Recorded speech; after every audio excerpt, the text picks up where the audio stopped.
like, hi. Yeah, and then it was like eating from my raspberry. ACSD what? Young, so funny because. What do you got there? The mom. A few minutes ago? On our ACSD accounts? Pulls it out. Finally get up into. With the buttons, so like the camera goes off.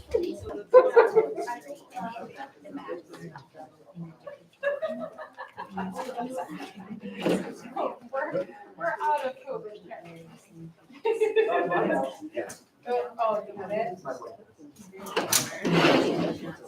Yep. Alright. I'm gonna. Sorry. Hi, Shakina. How you doing? I'm okay.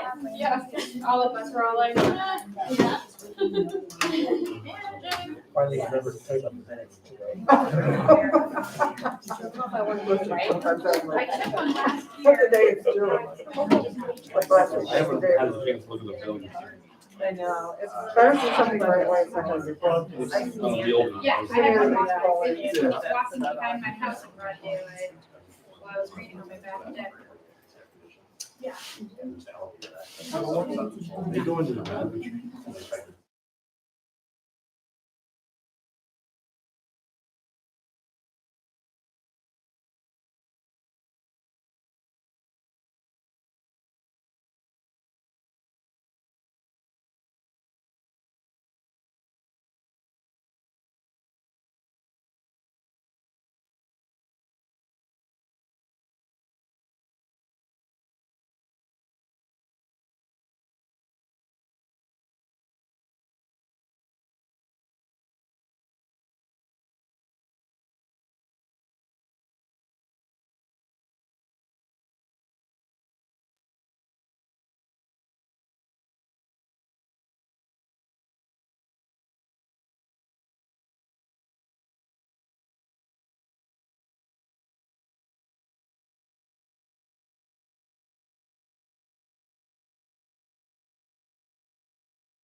What's your?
Ted early? I don't know if he did respond, but I don't know if it's gonna be online or. Whatever you're ready. Okay, Why don't we call this meeting to order? I will note This meeting is being recorded. 6:28. So early to start, early to finish. That's the hope. All right, let's start with introductions of board members and staff. I know we have a lot of staff here today. Peter Burrows, Superintendent. Troy Jetty, Suzanne Bell. Joanna Dorian. Bruce McIntyre, Director of Facilities. Jamie McCallum. Barb Wilson. Brian Bauer. Peter Conlon. Mary Gill. Nagi Sanzali, student representative. Steve Orza. Chip Malcolm. Jen Newseeder. Mary Heather Noble. Will Hatch, Technology Director. Kim Quinn, NYP Coordinator. Joy Dobson, PYP Coordinator. Cindy Atkins, DP Coordinator. Courtney Cron, NYP Co-Coordinator. Caitlin Steele, Assistant Superintendent of Teaching and Learning. Justin Campbell, High School Principal. Logan Price, Business Manager. Nicole Carter, Director, Equity and Student Services. great. Thank you all for being here. I sense a presentation in our future. All right, at this time, we'll open the floor to public comment, both on. Do we want to? Oh, Lindsay. Sorry. Can you hear me? I can hear you. Will you introduce yourself? Can you hear me? Yes, we can hear you. Okay. My bandwidth is not, I don't know, it's not very clear. Okay, Lindsay Hescott. terrific. Thank you, Lindsay. Okay, so at this time, we will open the floor to public comment. Just a reminder, public comments are encouraged and welcomed at each of our regular board meetings. Current comments are limited to 3 minutes per person, and citizens will be called on by the board, or the chair, that's me. And public comments regarding personnel, students, or legal matters will not be heard by the board. If there's anyone on Zoom, please raise your Zoom hand. Otherwise, if there's anyone in person who'd like to, please state your name, and I will give you a 3 minutes on the board. finger I don't up think and- I'll take 3 minutes. Okay, so. okay. My name's Laura Harthan. Some of you may recognize me because I've sat in on several meetings over the past couple months. At many of these meetings, school board members have spoken about wanting to engage with the public in a meaningful way. And I've been thanked for coming and encouraged to attend by several board members. With this apparent desire for community engagement, I was both surprised and dismayed when at the last school board meeting, a parent was not allowed to ask a question during what had been described as an open question and answer session. Given the recent restrictions on how long a member of the public can speak during an open public comment section, and that the board is not allowed to, and that the public is not allowed to ask questions during meetings because it's a meeting of the board, I figured that there must be a board policy on public engagement. I was surprised to find that the ACSD school board does not have an official policy, but that the Vermont School Board Association does have a recommended policy that the ACSD board has not adopted. I'd like to encourage the school board to consider adopting the VSBA recommended policy A21, public participation at the board meetings. In particular, I'd like to point out the public comment on agenda items, which is on the second page, which I will get to. Public comment on agenda items. 1, the chair will ask for comments on agenda items before action is taken by the board. And 2, when the number of people wishing to speak is large, the board may authorize the chair to use a speaker's list. Members of the public will be given an opportunity to sign the speaker's list indicating which agenda item will be addressed. I think it's important to have meaningful engagement with the public. And when the only point that the public has to come and talk before the school board is 3 minutes right at the very beginning of the meeting, when something may come up in the agenda that somebody in the audience who is not a board member may have some sort of insight to or comment on, I think allowing an opportunity to have that sort of engagement while limiting to a degree that it doesn't disrupt or make too long board meetings would be a good idea. And I would like to encourage the board to at least consider adopting that. Thank you. Thank you. Thank you. My name is Kurt. My name is Kurt Broderson. I'm going to cover some of the same ground here, I think, so I'll be concise. I'm concerned about recent movements by the ACSD board to restrict public comment, notably the guidelines now added at the bottom of each agenda that public comments regarding personnel, students, or legal matters will not be heard by the board. The timing of adding these limits to ACSD's agendas suggests that this was a result of hearing public comment during the April 11th board meeting, during which a teacher spoke of how she was treated by administration during the reapplication for her position. I believe that this attempt to limit public comment is due to a misunderstanding of the difference between public comment and executive session. If the board wishes to discuss personnel, student issues, or legal matters, they must enter executive session. Public comment, however, is not a discussion and is not part of board deliberation, and by Vermont statute is open to any matters over which the board has supervision, control, jurisdiction, or advisory power. I will note here that ACSD does not have a public comment policy, A21, listed in its policies and procedures as is recommended by the Vermont School Boards Association. I have some copies of those I'll leave with you. Lacking such a policy, Vermont statute states that the board chair has discretion to establish reasonable rules for public comment so that meetings proceed in an orderly and timely fashion. Both the Vermont School Boards Association and the Vermont League of Cities and Towns provide advice to boards, giving examples of rules for managing time, ensuring decorum, and maintaining order. Almost all of their advice focuses on maintaining efficient and orderly meetings by setting overall and individual time limits based on the number of speakers who wish to make public comment. Critically, these restrictions must be viewpoint and content neutral and must be applied to everyone.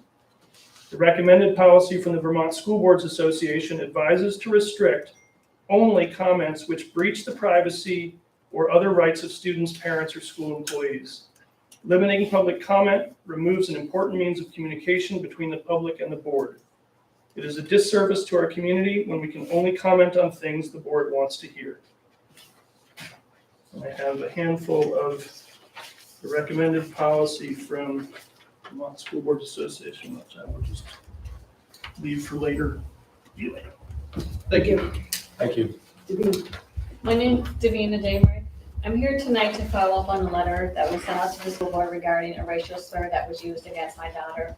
This is not an event, but of a greater import that it is an indication, a real symptom of a deeper and systematic problem. The fact that it is my daughter is secondary, but certainly powerfully reinforces the need for more inclusive public and school awareness. I'm hoping for a plan of engagement that is open to the scholastic community and the greater community that provides learning opportunities and broadens cultural understanding. Basing these slurs, racial and otherwise, on ignorance and fear, our approach has to include enlightenment, history, and sharing. We appreciate the school's response. This is not something we intend to let slide by on the radar, nor should it. It has been a clear and present issue and is no way a new one. We should hold ourselves accountable for and to provide opportunities and examples for change. Thank you for listening.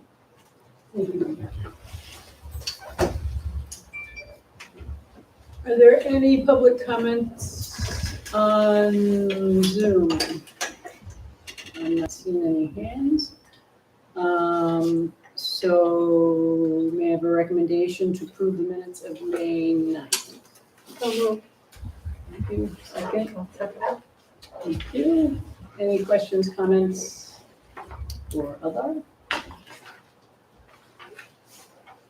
No. Wow. All right, Heather. Well done.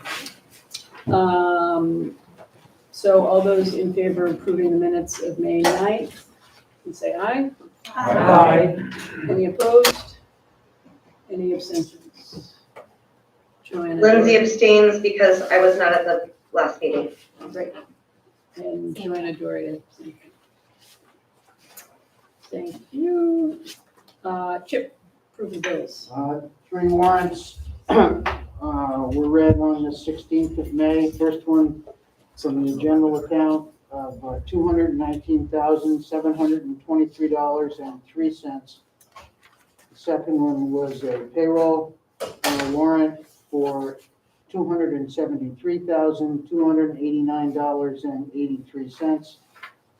And the third one was also a payroll warrant for $4,108.59. No problems with those. I read those, so I move we pay those bills. Second, I'll set that. thank you. Barb, any questions or comments? All right, all those in favor of approving the bills? Aye. Any opposed? Abstentions? Great, the bills are passed or approved. So the professional appointments, everybody, I assume, saw that in board pack. Once again, this is just an approval of those additional contracts.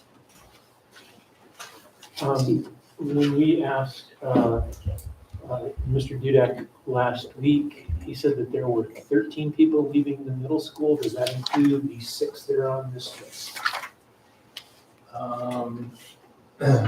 Because that's a Yeah, significant number. It would, yeah. Okay. All right, can I have a motion to approve the professional appointments? So moved. A second? Thank you. All those in favor of approving the professional appointments as seen in our board attachment? Actually, I guess there's a motion on the table. Any additional questions or comments? No.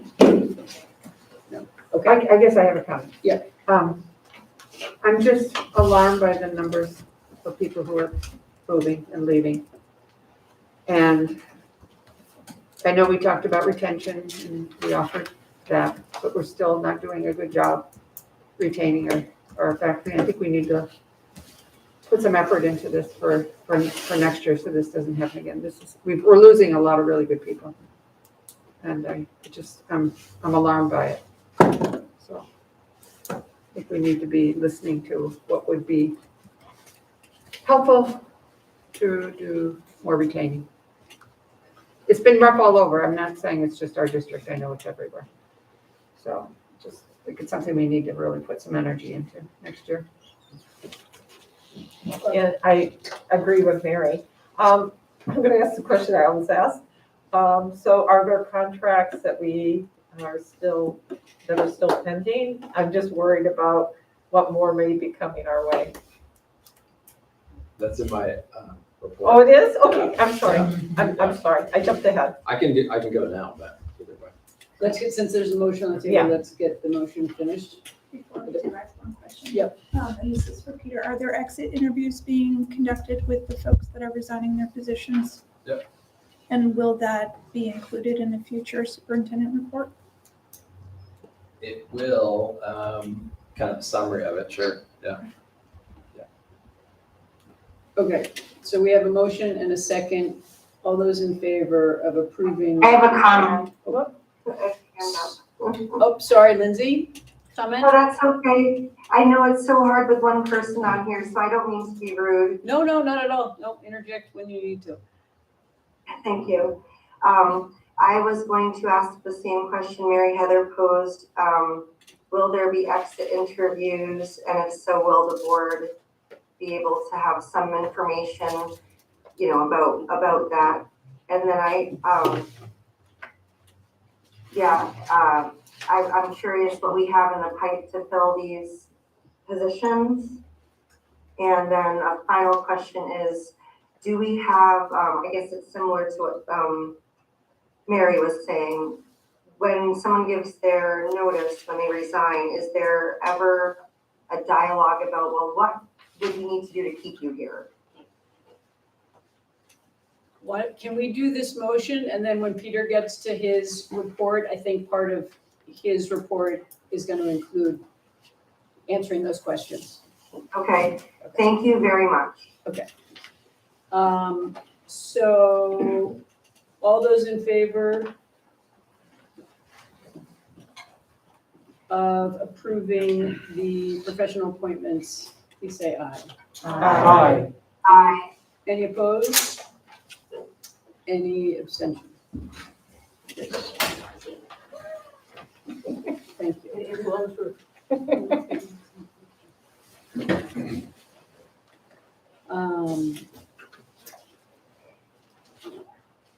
Peter, Thank it's you. all you. Okay, great. So the last couple weeks I started my learning visits, which I had done prior to COVID and haven't done in a number of years. So just wanted to share that has been really, really good to make connections with people that I've maybe seen in the hallway once or twice for the last years, but really haven't had a chance to connect with. Prior to the pandemic, on my school visits, I'd go in and talk with the principal and then spend a fair bit of time out in classrooms, just kind of connecting with people. And as you all know, the conversations you have in the hallways and the parking lots are sometimes more meaningful than sitting down in a meeting and doing something formally. This past year, my visits to school buildings have been primarily working on crisis management with principals. So we've spent a lot more time figuring out things related to staffing and all the other kinds of challenges that we faced this year. So it felt really good to do that and connect again with folks that I have long relationships with that I just have not talked to in a long time. And to hear about kind of what's happening for them. Not that I, don't really know what's going on in schools, but sitting down and kind of hearing what people are really kind of holding that they want to share with me in this role, I think is really impactful as we look ahead.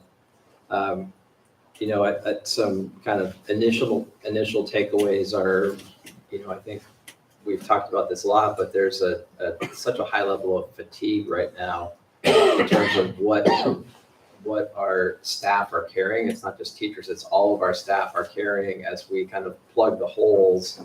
One of the realities of this year, I think this year more than any other year we've ever had, is every day now when the sub-callers have to start the day, they are scrambling to try to fill all the positions. And I see some heads nodding of people that have been in schools and know what this is like.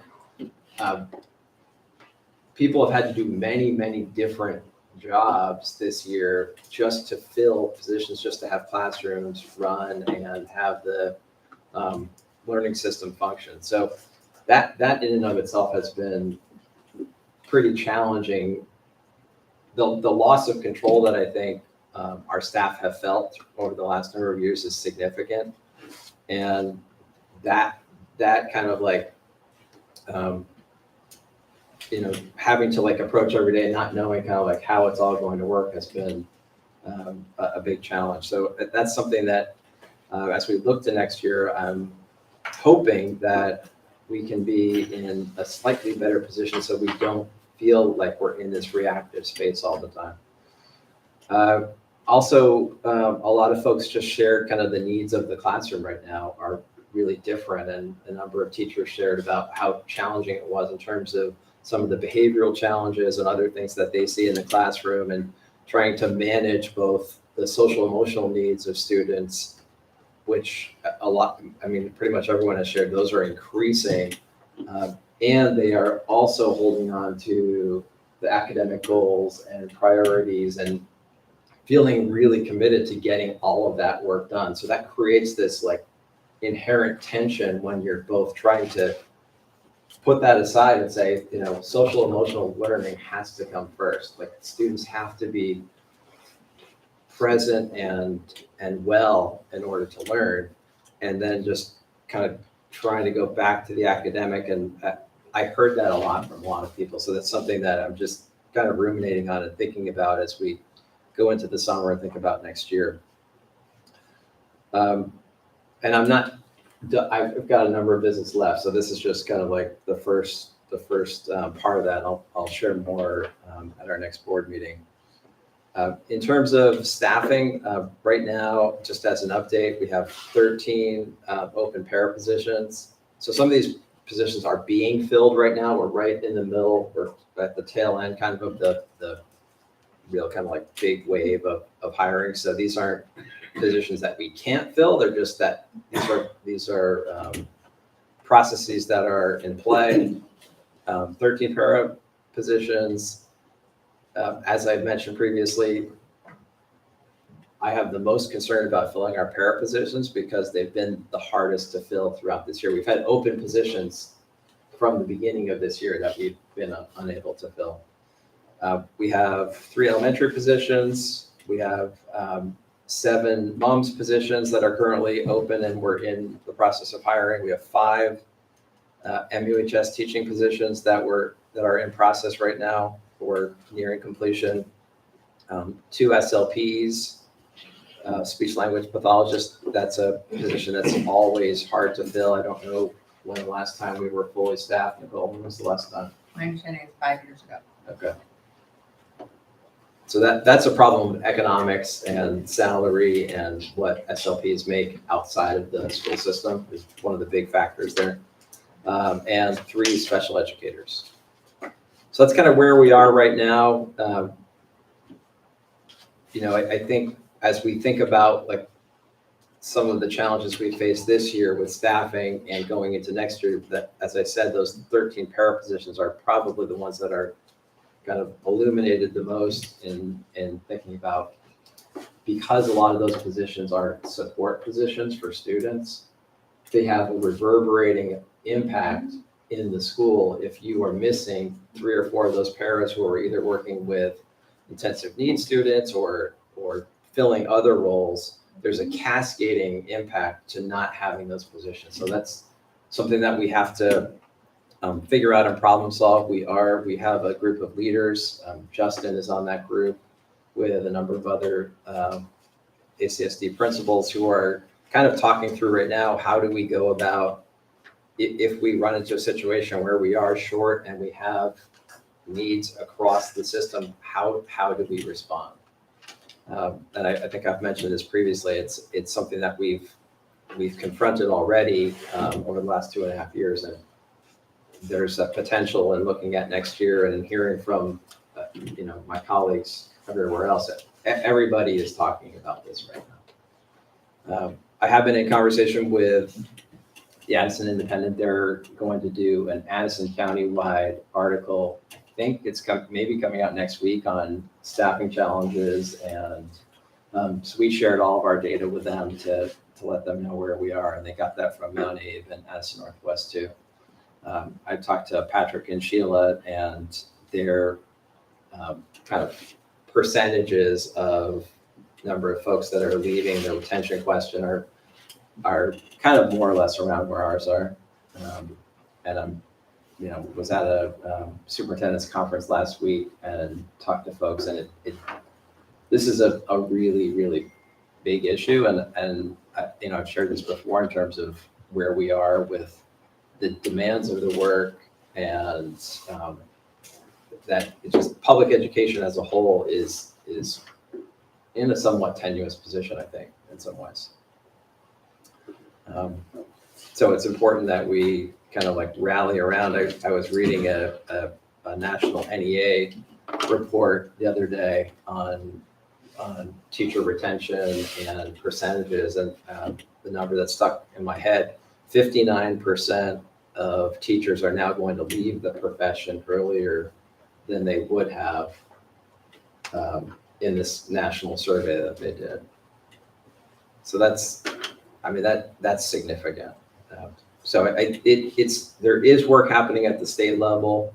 There's work that we can do at the local level, but it's going to take, I think, everyone to kind of look at what schools are carrying, to think a little bit more about the social emotional wellness and the health aspect of what schools do. And schools, if we expect schools to do all of these things, we maybe have to think differently at the state level about how we fund schools and what kind of supports are in schools.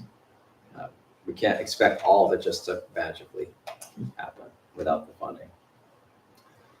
So that's my update. Thank you. Sorry, it's a bit of a gray cloud, but I'm just being honest. Yep, appreciate that. People have questions, comments for Peter? Sue? I see that we have in the executive session, personnel. Is this going to be part of that discussion? No. No, it's Okay, then I have to, most people preface this by saying, I hate to say I told you so. I'm not that kind of person. I'm the kind of person that's gonna say, I told you in October what would happen if we didn't fix what was going on at the middle school. And this does seem like a crisis. All these people that are leaving are not, some of these people have been here for a very long time. We're not intending to retire. We're not intending to leave. And now they're leaving. And I, having spent time at the middle school, I hate to call particular people out, but we got to start doing that. There is a problem at the middle school. And I would like to know what the administration is doing to address that. Personnel wise. I mean, I think we're doing a lot of things, have done a lot of things, and are continuing to do a lot of things to make it feel, in terms of like the culture and the reality that's made it so hard this year. And that's got to be with every employee and everyone in Moms coming together and really kind of like building forward. I think in terms of how do we, like what specific things we're doing, we've moved, as you know, from 3 teams to 4 teams. We have changed the leadership model, so we have a co-principalship now instead of the current model. We've kept a 3rd administrator on for 1 more year just with the transition. We are continuing to look at ways to support a stronger transition. So the work happening right now for 5th graders going into 6th grade, we're looking at that and being at a much more granular level than we did last year.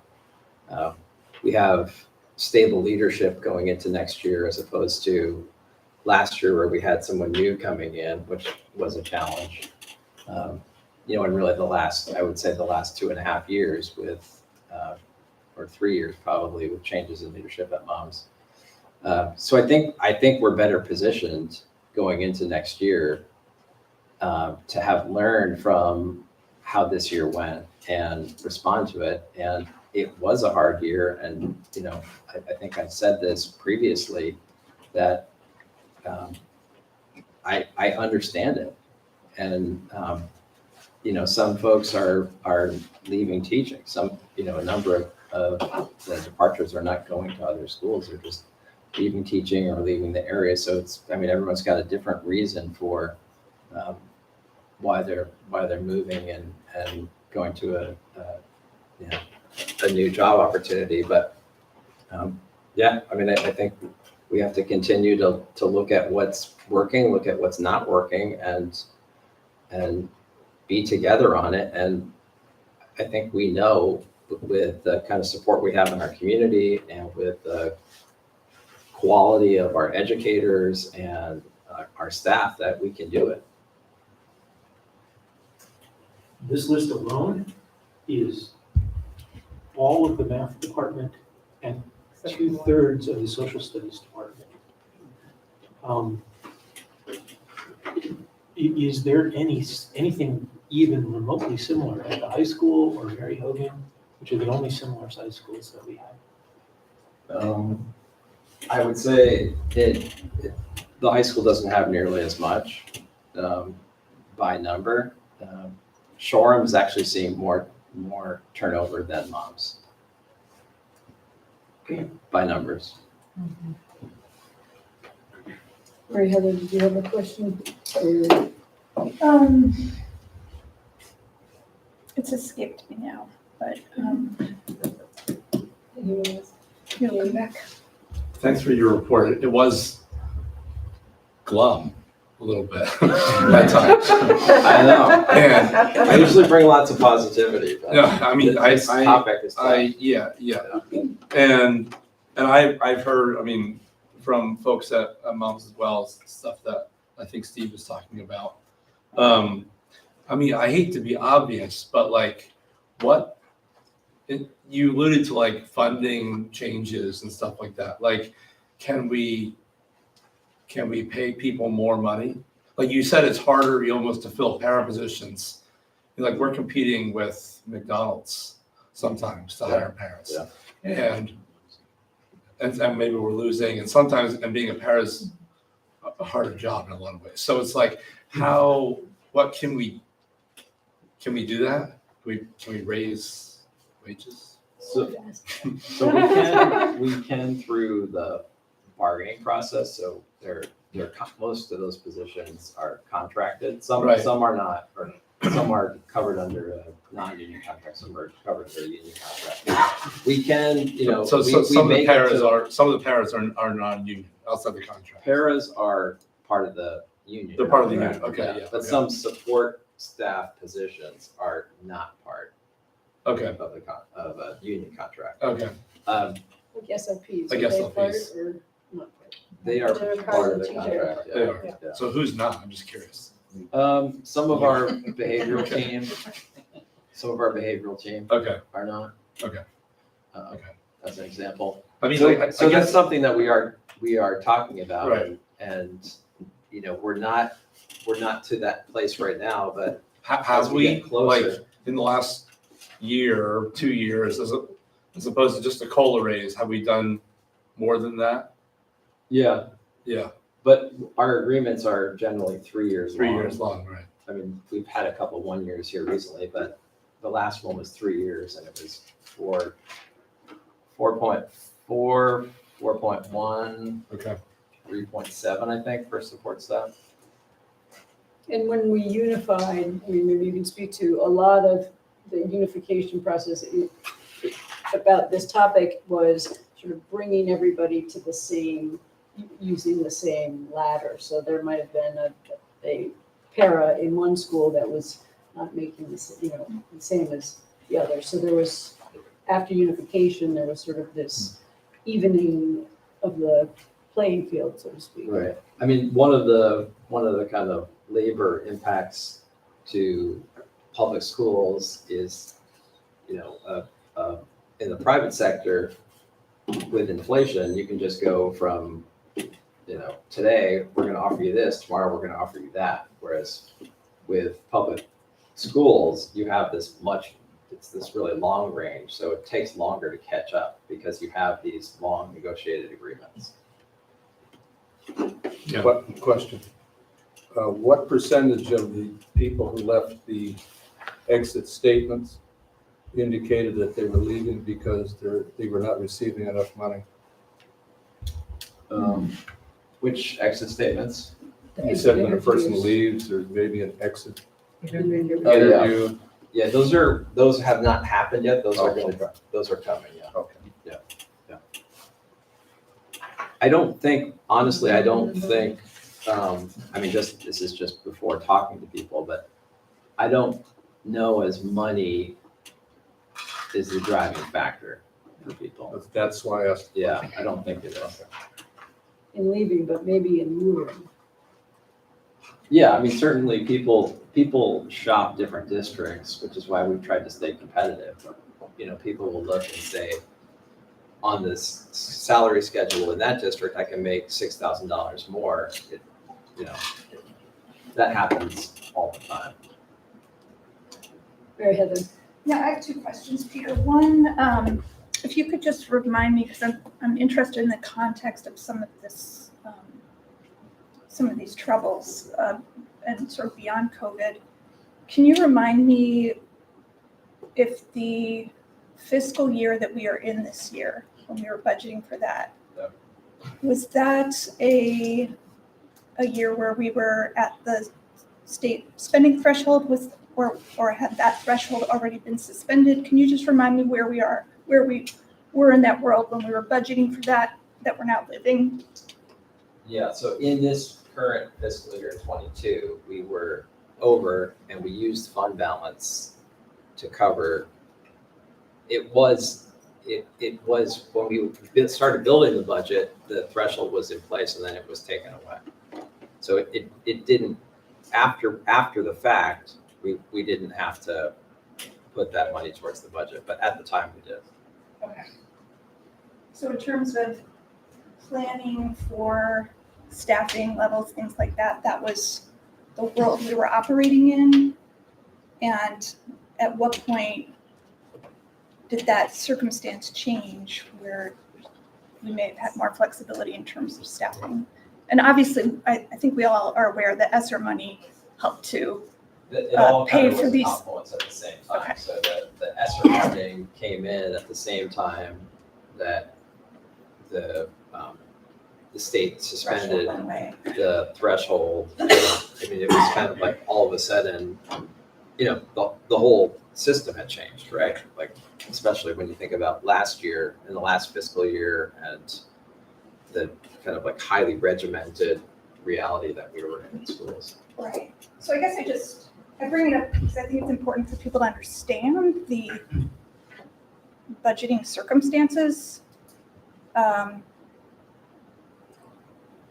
in terms of planning and now what we're living, and the money that's become available to, support some staff to address those things. I think it's just important for people to understand the full picture. And then I guess the other question I have for you, Peter, is you had talked about working with the leadership team to, talk about potentially creative ways to address para shortages in the district. I'm just wondering, can you give us a sense of some of the ideas that you've kicked around so far? I'm actually not on that committee. Justin, do you have anything to share about what you kicked around? Hi, everyone. I think the main thing we were kicking around is sort of the triage situation. So if we end up in a situation where we're not fully staffed with paras across the district, how would we as leaders address that situation in a way that's fair and equitable to the schools and the students and also the employees themselves, right? So transferring between schools is something that's happened a bit recently. And so I think that was more the work that our committee was doing, as opposed to how do we attract additional paraprofessionals, was sort of that balancing out the what if scenario that, as Peter said, is looking somewhat likely that we won't potentially be fully staffed in that area. I might be thinking about how we prioritize across schools and districts. Are there any paras who are at the table in these kind of discussions about ideas on how to problem solve around this, or is this just the leadership team? Yep, we've pulled in some paras as well. Yeah, it began as a conversation at the leadership. So the leadership, the full leadership group was meeting, and this issue arose, and then a group of us have kind of gone off and taken the lead on it. But we've involved paras as well. Obviously, we want to make sure their voices are heard, and they know the daily job and sort of how the job in one building might be different or might impact their personal life. If their commute was X miles and now it's 2X, so we've definitely been talking with them. And the advantage of sort of a group of leaders is that we can each, I'm at the high school, and the job of a para there is substantially different than the middle school versus the elementary schools. And so we've been able to sort of pull those voices in from different levels and buildings as well. Thank you. Yeah, thank you. Yeah, and actually the para thing prompted another question, so I have a couple. First, when I look at the appointment list, I don't see paras on there. Have we been able to fill some of the vacancies at least? We still have like those 13 too. We're still working on it. Yeah. That's a little worrisome, because the great news is, music and math, are seeing some of the staff being replaced with the paras. I don't see much happening. And I'm a little nervous that if we, by need, have to shift paras around, that could actually prompt more to go, because they get used to being in a particular school, working with particular kiddos. And then just makes me nervous that actually may cause more of a problem. The other question I had was, with the massive turnover, especially at MEMS, how does this impact our IB status? Because now we have all these trained professionals that has spent the last several years really building up the knowledge that they have. And now we got people coming in aren't most likely going to have IB knowledge. So how do we deal with that? Or Well, how do I you knew deal were with gonna it? ask that question, which is why the 4 coordinators are in the back. Okay. They're gonna be presenting shortly Okay, and can probably speak to that in terms of what we're doing in onboarding and thinking about training. that seems very big, yeah. And the last thing is just more of a comment. I'm kind of heartbroken being math is my, to see all the math teachers or just about all the Jan, I think, leaving Yeah. moms. And, you know, they were great people. I agree. Okay. I just have one question about the pairs. Do they qualify through their union to get a pension like our teaching staff does? They don't pay into teachers' retirement. And so Do they- they don't get that, but they do have a match on, what is it, 3%, Peter? It's increasing, so I think the next year is 4%, and the year after that maybe 5%. Okay. It's optional, Yeah. and few actually take advantage of it. I just wonder if they were on a pension system, it would create more longevity because they would be building up their pension. Right. And be less likely to say, oh, forget it, I'm just out of here, even though you only 1 year left or 2 years left or whatever. So is that something is that a state level? I mean, the state level pension system doesn't cover paras, so. Right, I know, so would that be something we It's have just, to? that's why we have the leading up to the 5% maybe next year, right? Yeah. It's graded up. Uh-huh. So that's why we're offering that. Yeah. But that's I could not, see that. that's probably not enough for someone to like feel the kind of commitment like you're talking about with a Right. teacher's pension where you're gonna get 60% of your Right. last highest salary. That's an incentive to stay To once stay you've been in this system for a number of years. So, yeah, we would have to look something there. But I mean, I think we might be in a place where, and again, this is I think some of these solutions will happen at the state level because everybody is in this situation, not being able to hire these positions. We have to maybe think differently about them. So that's one idea. I'm not sure, I haven't heard anything from the state saying they want to, work on a pension system or the AOE has talked about this issue, but I haven't heard any solutions from the state yet. So I think at this point, going to next year, we're gonna be creative and think about ways to get the folks in and, Do they get we- tuition reimbursement at all if they advance their training? Can they get tuition? Is that? there's not a tuition benefit in the contract. Things we could be looking at. Yeah. So just, the answer to your question is, I don't think in our union contract there's anything about that. Yeah.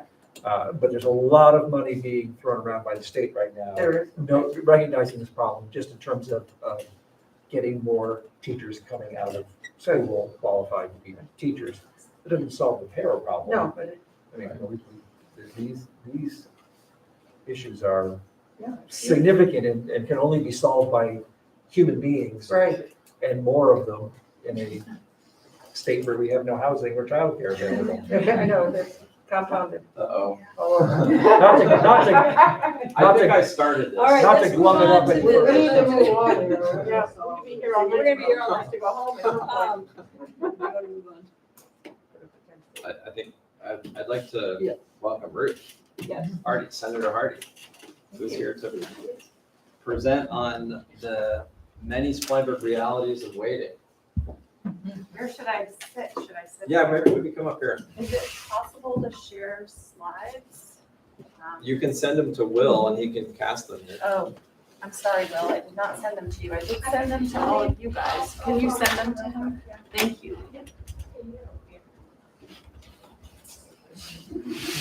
Hi.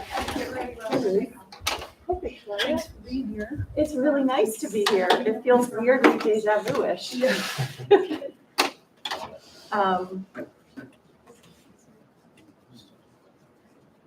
Okay, so let me just get myself a little bit organized and then.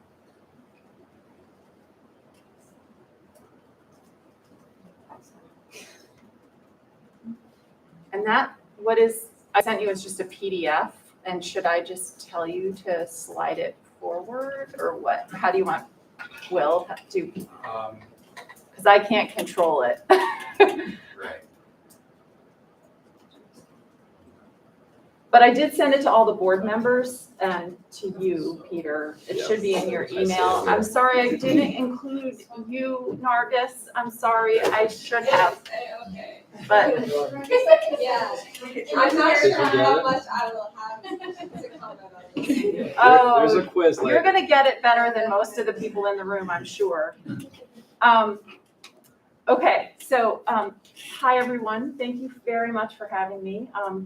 For the record, I'm Ruth Hardy. I'm a state senator from the Addison district, which includes all of Addison County, plus Huntington, and next session, Rochester. And I am on the Senate Finance Committee, and I co-chaired the pupil weighting task force in the off session, which also Representative Conlon served on. So I am here to give you an overview of S-287, which I found out on the way to this meeting. A reporter called me and said that the governor has signed it. Did you know that yet, Peter? The governor signed it late this afternoon, so it is now law. Yes, I'm very excited. I just want to say at the offset, I'm going to be taking my glasses on and off all night because I'm a middle-aged person. I'm going to wear my mask because I have weekend plans for the first time in a really long time, and I do not want to get COVID. I can go into so many weeds on this topic, and it usually takes me at least an hour to go through a full presentation on the pupil weighting factors and S-287. But Peter told me I had only 45 minutes. So Victoria, please cut me off when you need me to stop talking. If anyone wants to meet for coffee and go over this more, I'm happy to do it. I clearly love this stuff. And I will try to talk fast, but interrupt me if you have questions of clarification during the presentation. And then I'm happy to stay as long as you all want me to answer your questions. So S-287 has a very long name, an act relating to improving student equity and by adjusting the school funding formula and providing quality and funding oversight. It was just signed by the governor today. You want to go to the next slide. And it's just a PDF, so I'm not sure. You'll probably just have to scroll. Yeah. Sorry, I thought I was going to be able to connect my own computer to the fancy system. I want to start with some background on the school funding system, because unless you understand where we're coming from, you're not going to understand what the changes were. Okay. Mosquito. Oh my gosh, she's trying to hit me already. We weren't able to kill it during the. It was in our last meeting, it kept circling around our heads, so. How weird. It's destiny. Okay. So background on the school funding system. In 1997, there was a landmark school Supreme Court decision based on our school funding system called Brigham, the Brigham decision it's known as. And Brigham actually is the name of a family in Whiting, so it originated in Addison County. And basically it was a case brought against the state because towns like Whiting were not able to raise sufficient tax revenue to provide an equitable education to their students compared to towns like Stowe. So the Brigham family, among others, sued the state, and the landmark decision, Brigham v. State, was decided by the Supreme Court in 1997. And it led to Act 60. So anybody who's been around school funding formulas in Vermont knows about Act 60. In 1997, and it also was championed by Addison County legislators. So the roots of it are in Addison County. And Act 60 created a focus on taxpayer equity so that every student, no matter where they're from, has the same tax base behind them, the ability for a town to raise tax revenues to support that education, the education of that student. And Act 60 created a new tax equalization formula which is one of the most equitable in the country. And this is even before S-287. We are one of only 2 states that has a tax equalization formula that basically tries to create equity across taxpayers, so that regardless of your income and regardless of your town's property values, you should be able to raise funds to provide an equitable education for your students. We have a state education fund. Act 60 created the state education fund, which is a shared fund into which all towns and all school districts pay. And then all schools are funded from the education fund. It has multiple revenue sources, including homestead property taxes, non-homestead property taxes from businesses and second homes, et cetera, and solar arrays, et cetera. Some sales tax, it has all the sales tax revenue, the lottery funds, and some sales and use funds. So it's a multiple funding source. It's self-balancing in that whatever is determined at the local level is to be spent on schools, we raise through the education fund and then distribute it back out to school districts. There's strong local control of school district spending in Vermont. You guys create the budget, voters pass it, and then the legislature sets the yield, which is the amount, the rate that is the amount that needs to be collected from property taxes and other taxes sources to fund schools throughout the state. So the state does not tell you how much money to spend, you do. And that's really important in our funding system. And it covers all local school budgets. Most Vermonters pay on income. They pay school taxes based on their income level, not their property tax values. I believe this year it's about 68% of Vermonters that pay on income. So when you hear about high property taxes, the vast majority of Vermonters do not pay those. They pay based on income, including probably most of us in this room, or many of us in this room. The school funding formula uses a combination of pupil weights, which I'll get into further, and categorical aids. The 2 largest categorical aids, the largest one by far is special education funding, and the second largest one is transportation funding.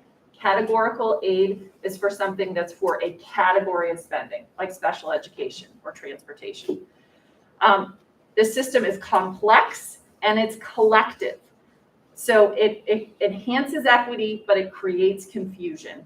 And that means that any changes in the system or any changes that individual local school districts make ripple throughout the entire system. So if a school district passes a really large bond, it will impact everybody else. If a school district decides to change its governance structure, it will impact everyone else. We are a collective system in Vermont, and that's really important to understand. Okay, next slide. Oh, that is way too far. Sorry, it should have a picture of a cake. Peter, do you remember this cake? So I want to emphasize 2 things tax capacity. So a lot of what the pupil weights do, and when I explain the pupil weights a little bit more, they adjust tax capacity. They do not adjust budgets. They do not adjust the amount of resources that are available for certain types of students. They adjust tax capacity, which is the ability of a school district to decrease its tax rate without reducing its spending, or the ability of a school district to raise additional tax revenue without increasing its tax rate. So that's what the pupil weights are adjusting. So a lot of what the discussion was is that we're moving resources, we're cutting the pie differently. Well, what we were just doing was allowing different school districts to either increase their budget without increasing their taxes, or decrease their taxes without decreasing their budget. Again, I want to emphasize local control. Individual communities determine the balance between spending and tax rates.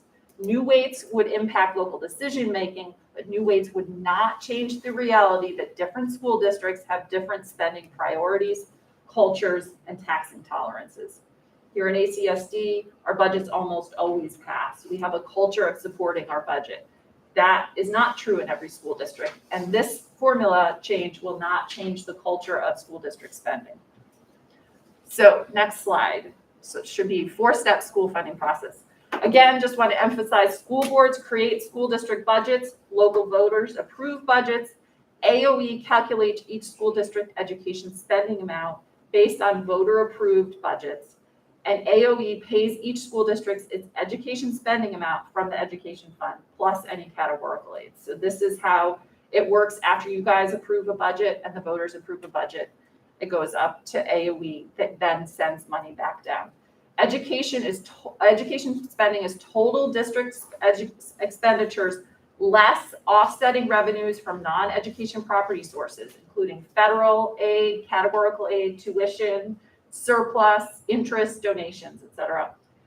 Vermont does not have a per pupil funding system for school districts like other states. Other states say, I'm going to give you $10,000 per pupil and that's what you have to spend. Vermont does not do that. The local districts determine how much they're spending per pupil. Okay, next slide. So that's sort of the background of the funding formula. It was super fast. I'm talking really fast, so hopefully you got it. Is there any questions of clarification? Are there any questions of clarification at this point? Okay, yes. You said that the state does not restrict spending at the local level. What about if you go over a certain number, you get double tax? Isn't that restricting? What I said was the state does not determine what the local spending is. Okay. So we don't, the state, I'm going to say we because I'm a state legislator, we don't tell you how much to spend on school districts. What you're referring to is the education spending threshold, the per pupil threshold, which I believe Superintendent Burrows mentioned has been suspended during the pandemic. We suspended that. And S287 actually suspends it for even longer until FY29. So have at it. The spending threshold, you're right, if your school district budget goes over the per pupil spending threshold, the amount over that threshold is double taxed. And that is a means to control spending or to, not permit school districts to go over the spending amount without having some kind of penalty. Usually it's a really small number of school districts, and we looked at this extensively in this work. But it's a difference that the state does not tell you how much to spend. It just, on a per pupil basis, it just says there's a cap. But that's been suspended for quite a number of years. As I mentioned, the Brigham decision happened in 1997. Act 60 passed in 1997. And there were some changes along the way. Act 68 made changes in, I believe, 2002. Then we had a number of significant pieces of legislation that implemented a universal pre-K fund formula that did career pathways, that made major changes to special education. Act 46 made changes to governance and the organization of school districts. So there were a lot of changes along the way. But what didn't change was the pupil weights and how we count pupils in our funding formula. The pupil weights precede Act 60. And prior to Act 60, we had what's called a foundation formula, which is what a lot of states have. And that is basically saying we're going to give you $10,000 per pupil, and then we're going to build off that foundation based on the type of pupil you have. And so we had weights that were based on a foundation formula. Then we changed to a tax equalization formula, and we never changed the weights. And it was really hard to change the weights because nobody really knew what the right weight was. And a lot of it was just sort of guessing. The weight for poverty, students living in poverty, was 0.25, but nobody knew if that was the right amount. Are students who live in poverty 25% more expensive to educate than students who don't live in poverty? Nobody had the answer to that question. It was basically just the best guess.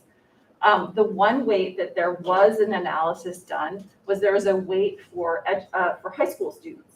It turns out high school students are more expensive to educate than elementary school students because of the specialization that's required for high school, the different labs, the different array of topics that high schoolers, and they could look at high school budgets versus elementary school budgets and really make a decision on that weight. But the other weights, they had no idea. So in Act 173, which was the law that implemented major changes in our special education program, the legislature asked for a report about or a study on what the pupil weights should be and whether they were accurate. And that report was the pupil weighting factors report. Since 1997, there have been a lot of advances in data collection and large data set regression analysis. There's been a better understanding of educational equity. And the study, which was done by the University of Vermont, Rutgers University, and the American Institutes for Research, took data from 2010 to 2019 for all schools and all school districts throughout the state and implemented a very extensive regression analysis to compare the differential resources necessary for educating different types of students to achieve equivalent outcomes. This was based on test scores, and don't get me started because this is my biggest problem with the report is it was only based on test scores. So I'm hoping we can change that in the future. But what it found was that students of varying types and circumstances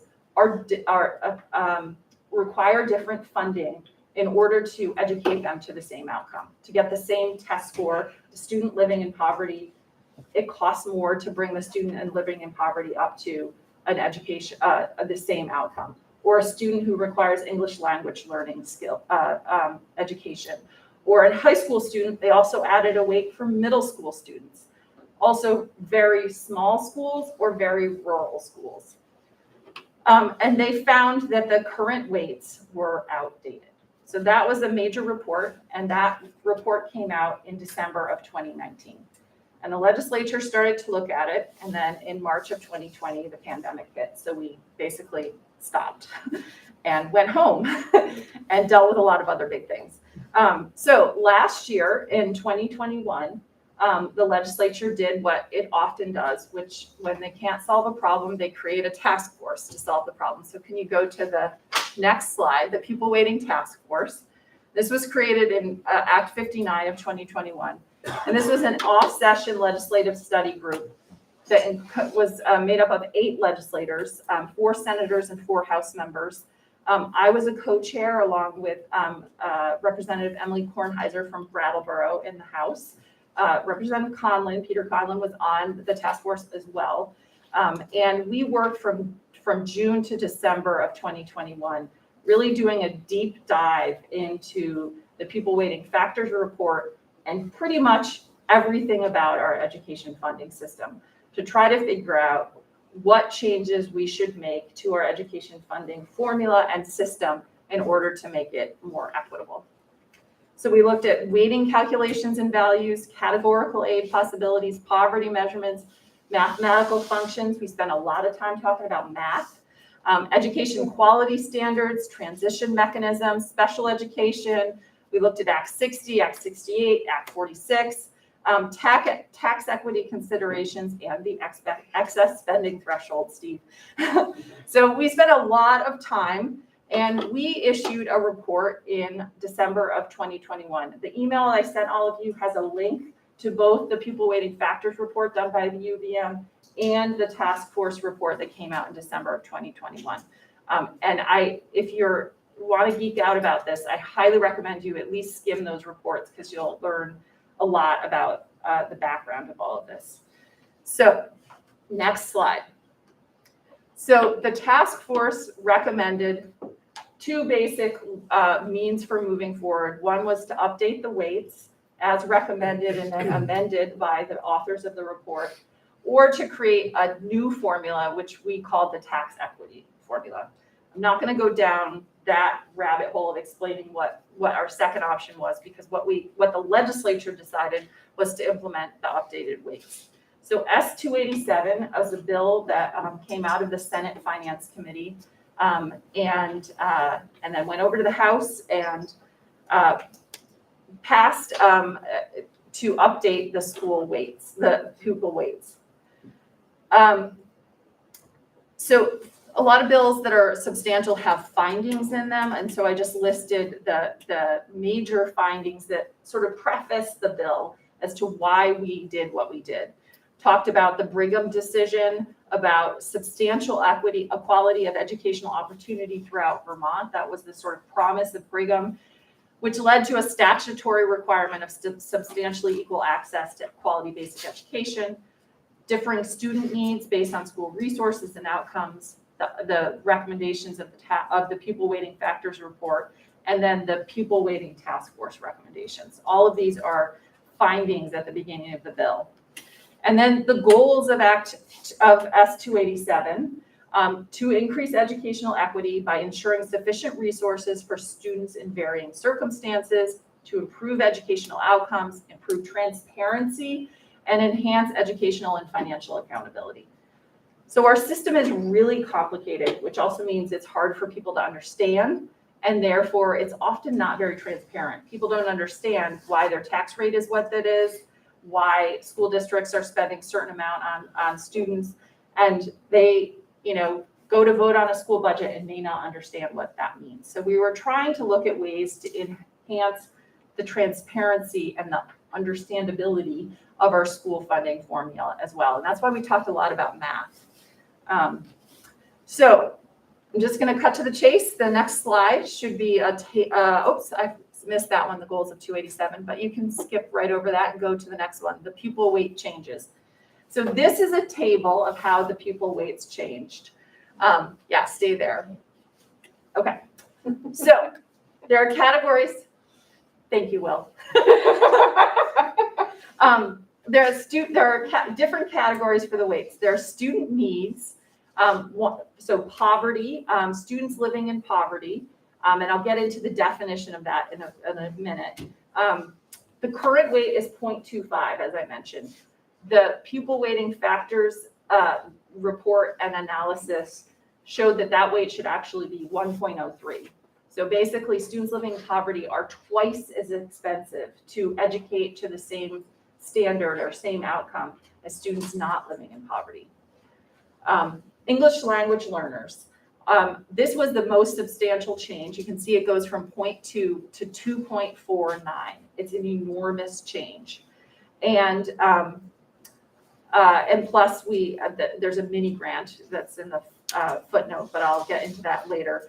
And we also changed made changes in how ELL students were accounted for in other parts of the formula, and I'll talk about that in a minute. So those are the student need categories. The grade ranges, as I mentioned, that we added a middle school weight. I heard you talking about mums. It's actually more expensive to educate a middle schooler than an elementary schooler. So the research showed that there should be a middle school weight and an increase in the secondary weight too for high schoolers, grades 9 through 12. And here we're talking about math. You can see it goes up from, maybe I'll just stand here. It goes from 1.13 to 0.39, which looks like it's decreasing, but it's actually just changing the base. This is on a base of 1, and this is on a base of 0. So we talked about what happens when you change it. Are there any math teachers in here? I saw. Oh, awesome. You could come up and explain this. So this is not a decrease. It's actually an increase in the weight. So pre-kindergarten was not part of the study. So for universal pre-K, kids are weighted at 0.46. This was not part of the pupil weighting factors report, unfortunately. I wish it had been. I would have solved a lot of problems. But we know this weight is underweighted. Preschoolers are actually more expensive to educate because they have a higher ratio need for educators. You need more teachers in the room for preschoolers. So there is an early childhood education financing study that's happening starting next month, and we're going to tackle that weight next year. So this is to be determined. Stay tuned for those of you. I see you nodding in the background, the pre-K weight.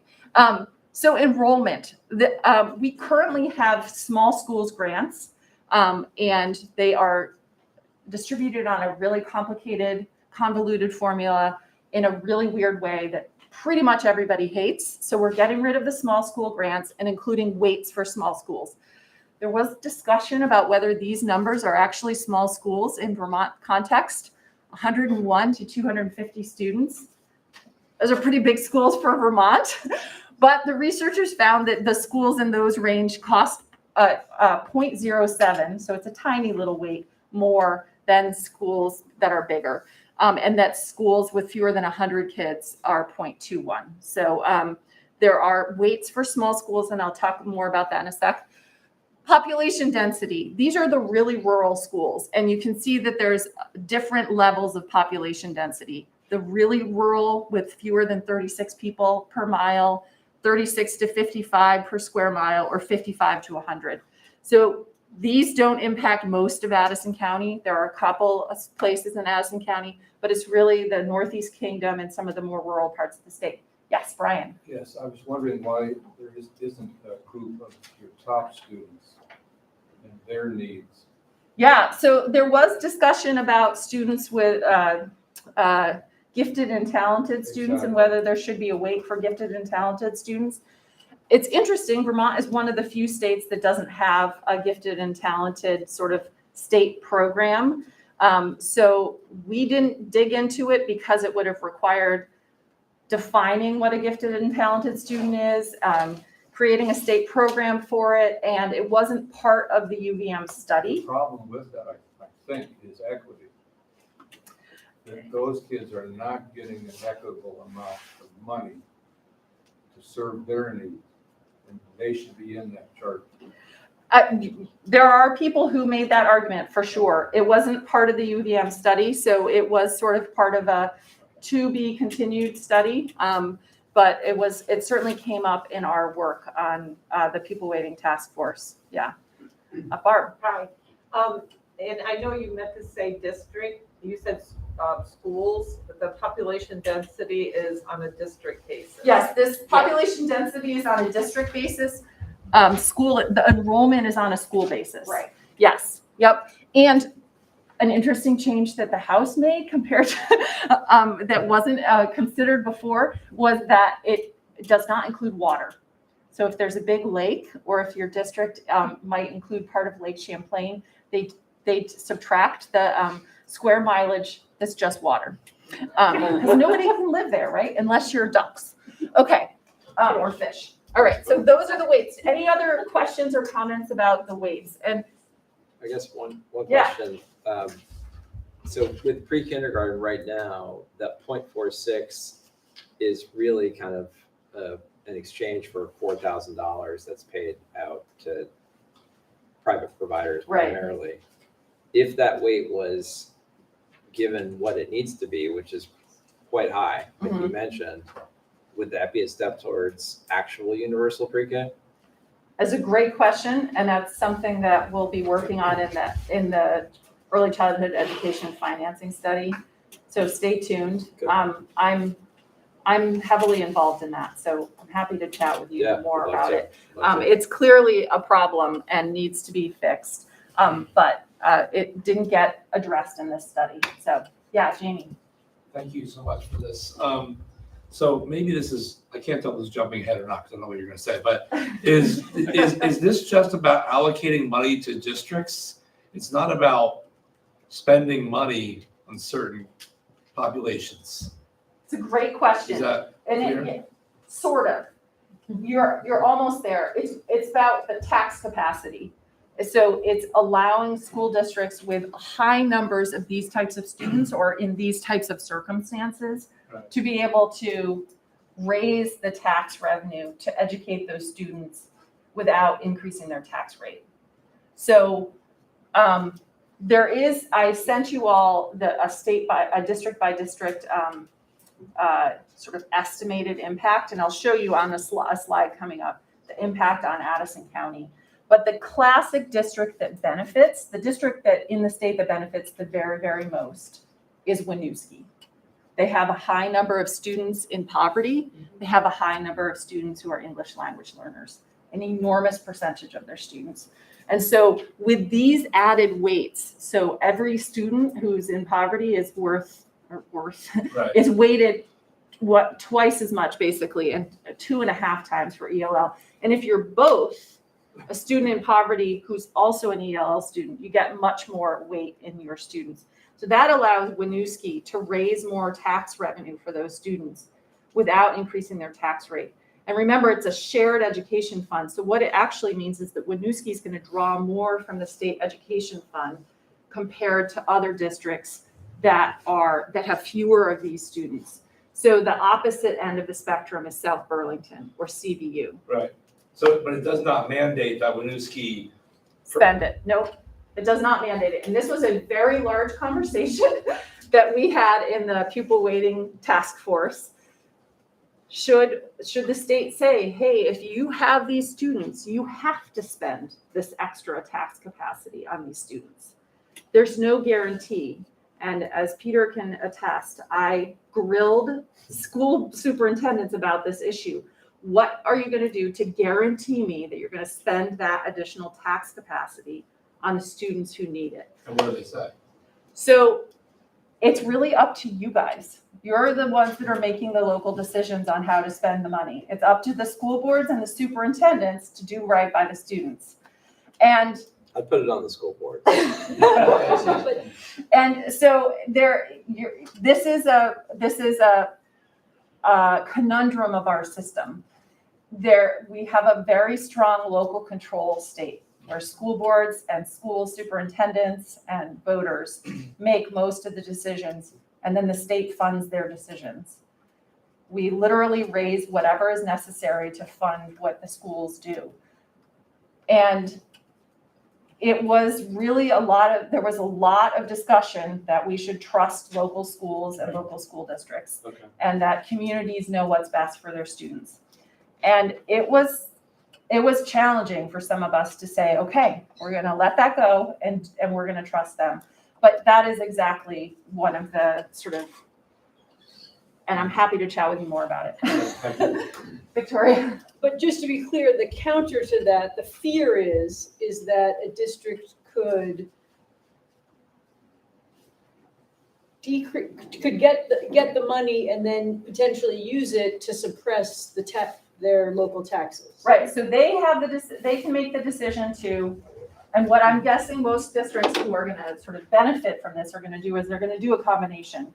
They're gonna increase their budget and spend it on some things and also decrease their tax rate and sort of maybe not halvesies, but do both. And some districts, but that is up to the local school district. And one of the things that we tried to put in were increases in educational quality standards that speak to accountability. So the bill includes educational quality standards for financial oversight, for administration, for governance, and for sort of board management for the first time ever. So there are more sort of oversight quality standards. There are several reports. The Senate version of the bill had a very extensive evaluation and audit to see whether or not the changes actually resulted in the outcomes that we hope that meet the goals of the act. And that's one of the reasons I sort of outlined the goals. The House, unfortunately, watered that down quite a bit. I was able to slip some language into the state budget that sort of beefed it up again. But really, I think a lot of it is going to be evaluation and accountability and see, does this actually increase student outcomes? In 5 years, will we see outcomes that are better for students in these categories because we've changed the pupil weights in our formula? And I think that's the crux of the conundrum and the question that I personally struggled with a lot. But based on the research that was done, I think this is sort of the best situation we could have hoped for. Yeah, Joanna. Can you clarify if ELL is treated differently, the weight for the English language learner, if there are strings attached to that? Like you have to spend that for ELL? Yeah, so I have a slide on ELL. I'm going to go into that a little bit more because that ended up being the toughest category. And you may have heard some of the hubbub about it around the state. So I'll go into that a little bit deeper in a second. Yeah, Brian. What I'm wondering is whether education is attempting to fund in areas that is not its own responsibility. And If what? If who is? I'm sorry, I didn't. Once again, I'm wondering whether education, the money going into education, is in fact funding certain areas that are the responsibility of other agencies and not the responsibility of education. Yes, that's also a question that we struggled with. School districts are spending a lot more money on social services, health services, et cetera, and how to address that. There's a separate bill in that the legislature passed that deals with mental health services, school mental health services. But that was also an issue, and whether or not there should be a weight that is specific to that, or whether or not there should be a separate funding source. That's kind of an ongoing discussion about our school funding system. Thank you. Yeah. Other things of this, yeah, Nargis. I just wanted to speak to that. I'm currently doing research projects on kind of language learning, and especially in the refugee community. I know with Winooski, that's a huge thing, and it really, because there's not enough funding within refugee organizations, especially within the state, a lot of that has to be taken on for school. And while it's easy to say that, well, they can just, the refugee organizations should just give more money, it's while that happens, you can't leave students who are in schools hanging, but unable to learn English language skills, so especially in that category. It's, Yes, and again, I'll talk to that in more depth when I get to the slide because it was a big issue. I'm going to just stay standing because the energy's better. So could you go to the next slide? English language learners, here we go. Okay, so this, as I said, turned out to be one of the most difficult parts of all of this. And where we ended up is not where I had hoped we would go, but the separate weight, so one of the things, the English language weight, it's the 2.49 weight. It's a huge weight and a huge increase from 0.2. And one of the things that it does is it separates the ELL weight from the poverty weight. In our current formula, there's an assumption made that all ELL students are also students living in poverty. So they are included in the poverty count without any kind of means testing. They're basically double counted in our current system. And that's one of the reasons the weight increased so substantially, is because once we took them out of the poverty count, that the fact that they were getting weighted over here and over here had to be compensated for and increased the weight substantially. And it actually decreased the poverty weight. So the poverty weight in the original study was like over 3. So like 3.2, I believe. And so the poverty weight dropped down to 1, and in the ELL weight went up to about 2.5. So that was one thing that was changed. It's a dramatic increase in the ELL weight.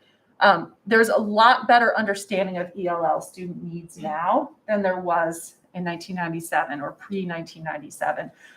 We talked to a legislator who was involved in ACSD, and he basically said, we just didn't have any information on what it took to educate ELL students in the mid to late 90s. And so we just guessed at a 2.2 weight.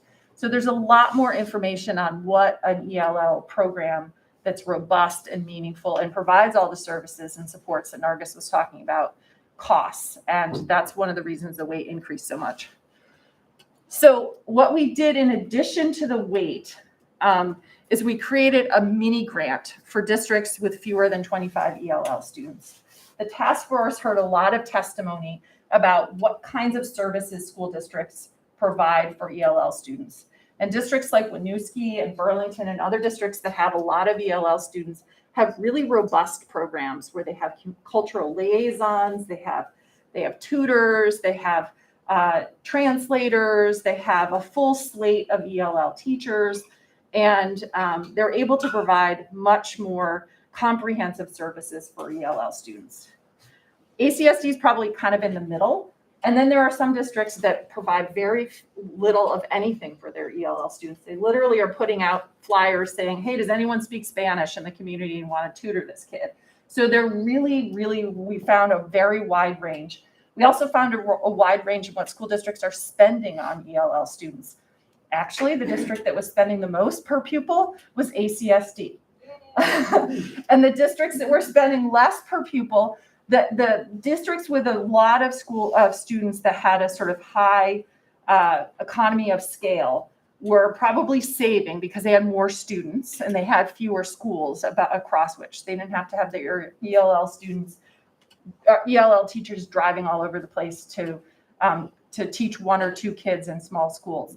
But then there were some districts that were spending very little, like less than a couple $1,000s per student on ELL. So we found a wide range. And we found a difference in sort of community support for ELL. Some communities were really supportive, others were more skeptical of ELL or more skeptical of immigrants or refugees or whatever. So what the task force actually recommended was a categorical aid grant that would have required school districts to spend the money on ELL students. It would have said, you're getting this money. That's what categorical aid grants do. You get special education funding. Peter has to spend it on special education. He can't say, oh, I actually want to spend it on driver's education. So that's what a categorical aid does. And I will just be honest, that's what I thought we should do, but that's not where we ended up. So this is the compromise. There's a mini grant for school districts with fewer than 25 kids who are ELL students. And that provides them with funding on top of the taxing capacity to give them enough sort of ability to hire a teacher to fund, to teach these students, to provide sufficient funding. We did add more requirements. We added a subchapter to the statutes that lays out what ELL programs should look like. It basically follows federal law, so it codifies federal law and state law, saying you need to do these things. We also created requirements for AOE to provide support for school districts for their ELL programs. A lot of school districts just really don't know what a quality ELL program is supposed to do. So we required AOE to do that. And gave AOE some money to be able to support ELL programs. We also required a report, because we do that all the time. The House particularly loves reports. In December of 22, so this is the first report that's required, and it's about ELL students regarding differential weights. So any ELL teachers in the room will know that there are different levels of ELL based on the level of English proficiency. And these are based on federal requirements and testing of students' English ability. And so there was a question of, should there be differential weights so that students who have the highest English language learning needs would be weighted at that 2.49, and students who are almost able to fully speak English and and learn in English maybe would have a lower weight. So we asked for a report on whether or not there should be differential weights, and whether or not the amount that we put into the mini grants were sufficient. So that's where we ended up with ELL. It was basically a compromise that happens in the legislature all the time. So does that answer your question, Joanna? Yeah, just quickly a follow-up. Is the mini grant census based on less than 25, or is it just straight for any district with 25 or less? There's 10 and under, and then 10 to 25. And basically this report will look at, did we get it right? Because to be fair, it was just a guess at that point. We knew we needed to provide extra money. We sort of looked at how much does a teacher cost and how much could a part-time teacher cost. But we're going to get more information on whether we got the cutoff right and the amount right and the weights right. Yeah, well, I saw Jennifer and then you, Jamie. Thanks so much. So just clarifying, like, definition and how schools sort of report ELL, just like super basic, like 2-minute explanation would be awesome, or maybe even 1 minute, maybe it's just simple. And then to follow up on the numbers of students, right? So like say you had 25 students that all, need Spanish or, that were native Spanish speakers, that would be different than two that are Japanese speakers. And you know what I mean? So like, is that weighed into it with like the different types of languages? Because you can't just hire one teacher for 10 students if there are 10 different languages. So a couple answers to that, and I'm not an expert on ELL, but I learned a lot about it. The definition of ELL students is based on federal law, and the TOEFL exam, which I can't remember what that stands for, but it's the English language. Test of English as a foreign. There you go. So there are federal, and they are federally required. School districts are already federally required to do the English language services for students. And they are a protected class of students also, meaning there's a higher level of scrutiny on providing an equitable education for those students. The problem is that most school districts in Vermont do not have sufficient numbers of ELL students to actually have the federal oversight. So that there are 10 districts that receive federal aid in Vermont to provide ELL services. The other 110 districts don't have federal aid and therefore don't have as much federal oversight. So that's part of the issue. They do have to report to AOE, but we upped that.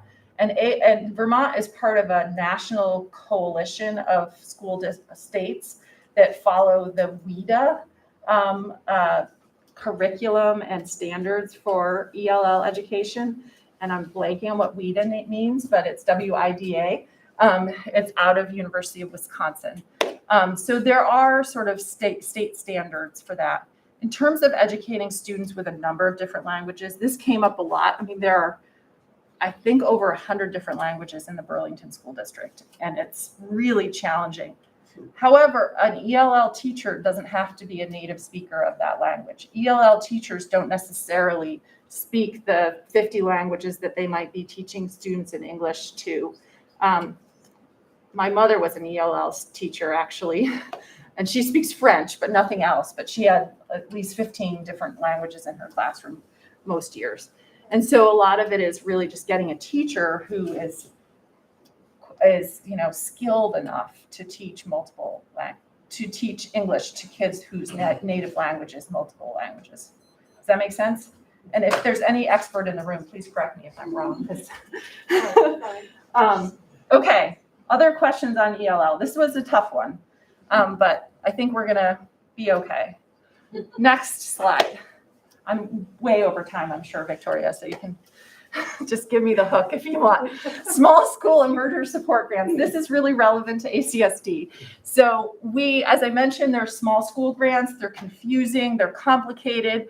And most school districts hated them in the sort of study that went along, the interviews that went along with the pupil weighting factors report. They interviewed a bunch of people and nobody said they liked the small schools grant.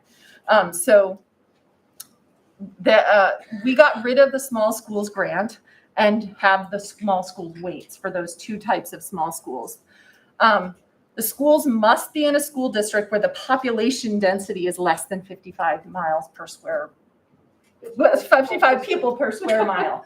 So they're really it can't be a small school in Burlington because that school doesn't necessarily have to be there because they could be, combined with a school down the street. So it's really for very rural small schools. And the weights only apply to the pupils in that small school. So if there's a small school with 99 students in it, only those 99 students get the weight, not all the kids in the district. Does that make sense?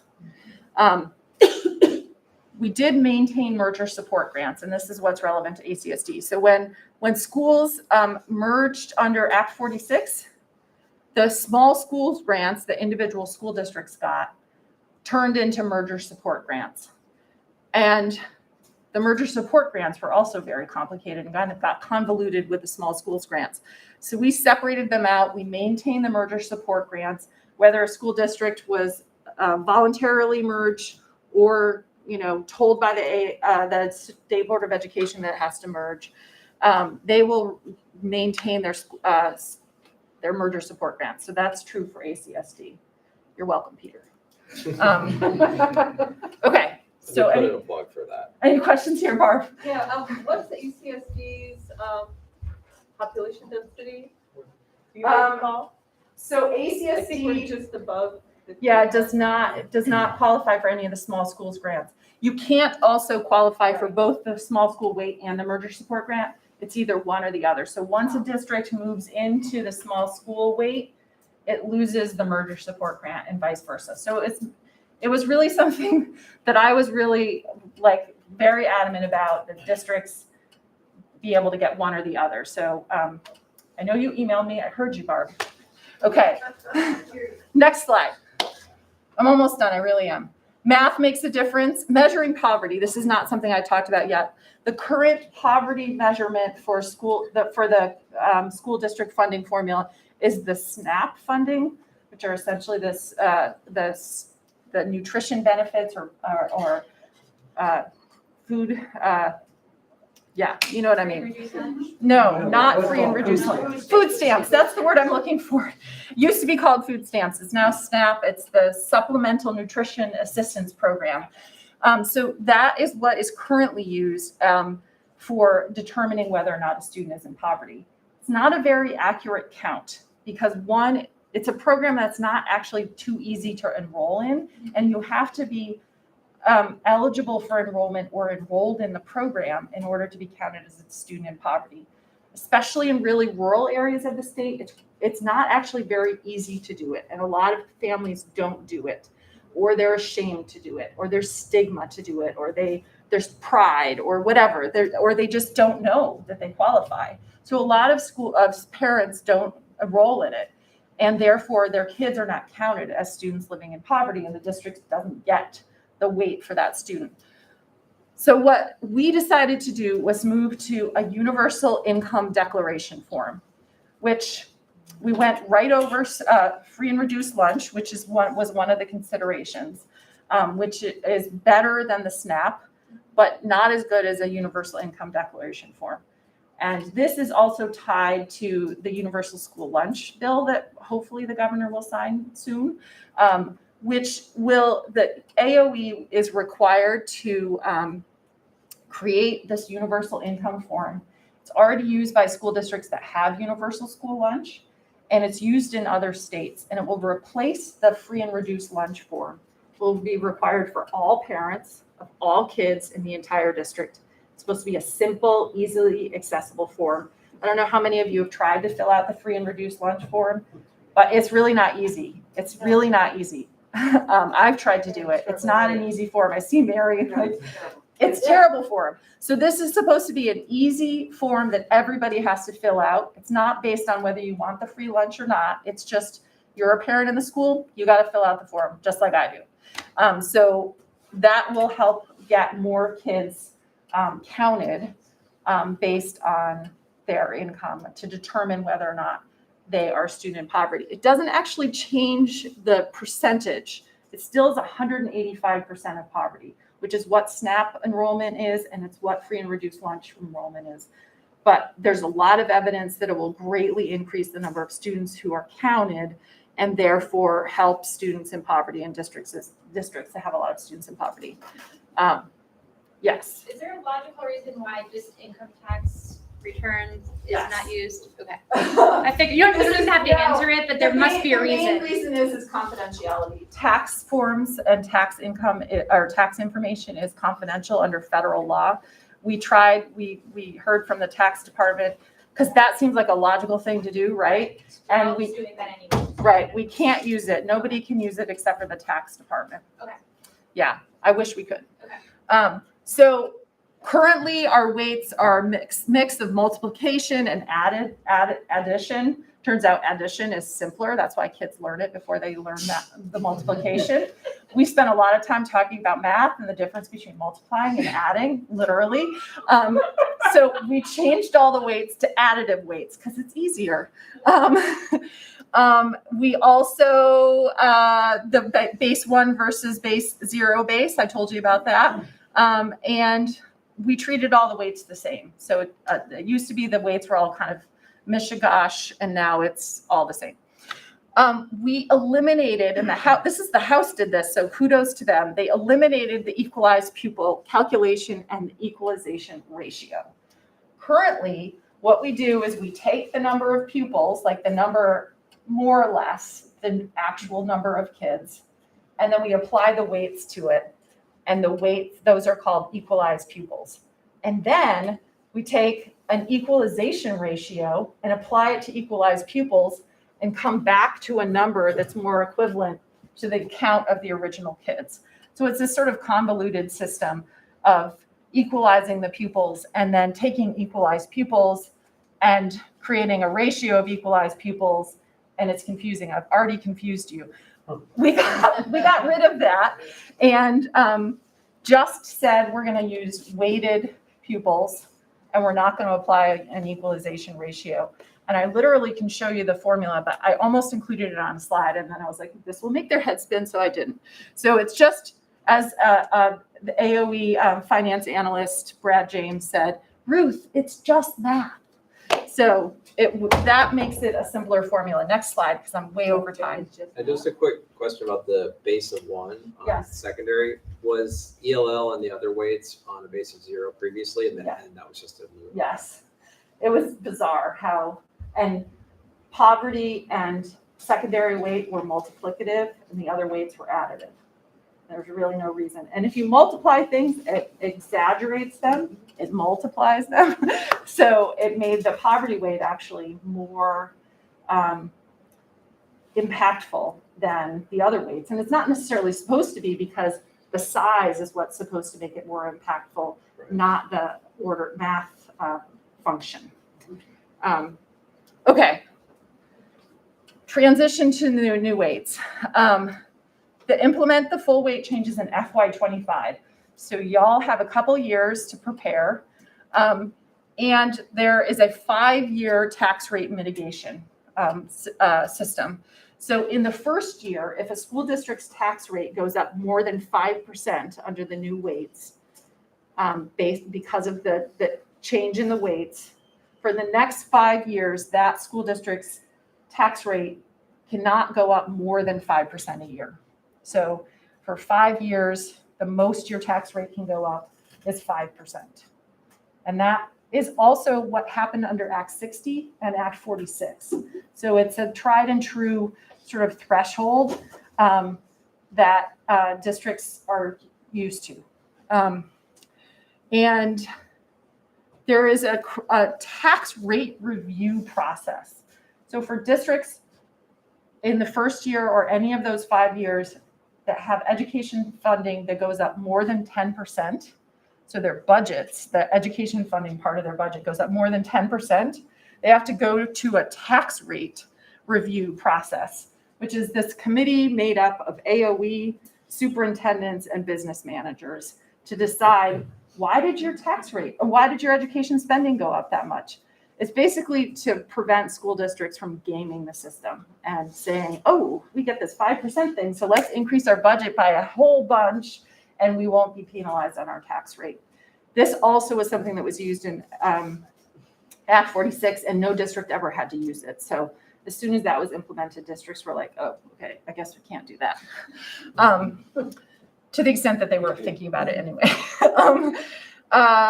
And I ended up getting some language in the budget that added some language that says that if districts have to increase their spending because of health and safety concerns, so if you discover PCB in one of your buildings and you have to spend a lot of money to mitigate the PCB, that will not be included in the 10%. Or if there are new federal or state requirements that cause you to have to spend more money, like universal school meals. So I got some language in the final budget that helps protect school districts a little bit more, so there are not these things out of your control. And as I told Steve, we suspend the spending threshold, the weird budget ballot language that, if you remember, Jennifer knows what I'm talking about, the language when you vote that says like the convoluted thing about your school district budget and what happens to it that nobody understands. We suspended that. And then the hold harmless, which is this the percent change in average daily membership, which is another fancy way of saying enrollment. So during that 5-year period, all 3 of those are suspended. And we'll see what happens at the end of those 5 years. Okay, next slide. Oh, this is the one you've been waiting for. And of course, I've talked so much that I get it. This is the estimated potential impact on Addison County District. Addison County is A, so I always got the top of the printout was always Addison County, so I could see immediately what was happening to my school districts. And you guys are first. So here's the bad news. ACSD does not benefit from these changes. ACSD is a district that does not have a lot of students living in poverty, does not have a lot of poor students, is not a really rural school district. It has a middle school and a high school, but pretty much all districts more or less do. So that kind of balances each other out.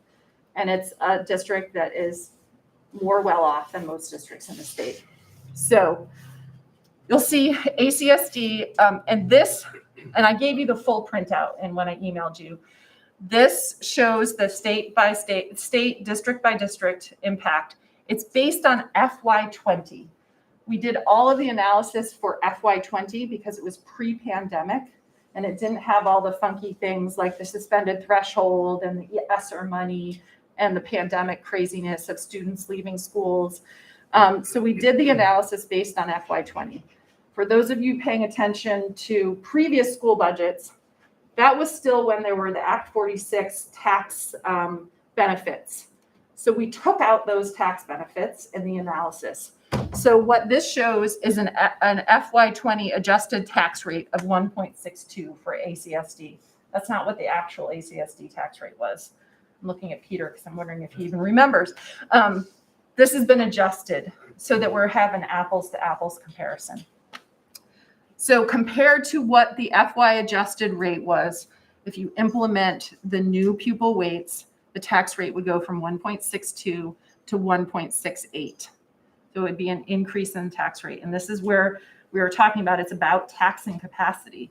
So ACSD would lose taxing capacity by about 6 cents or 4%. You can see the other Addison County districts, they're all pretty close. You know, it's not a huge impact. You should see the impact on CVU or Norwich if you're feeling bad right now. Look at that spreadsheet that I sent you.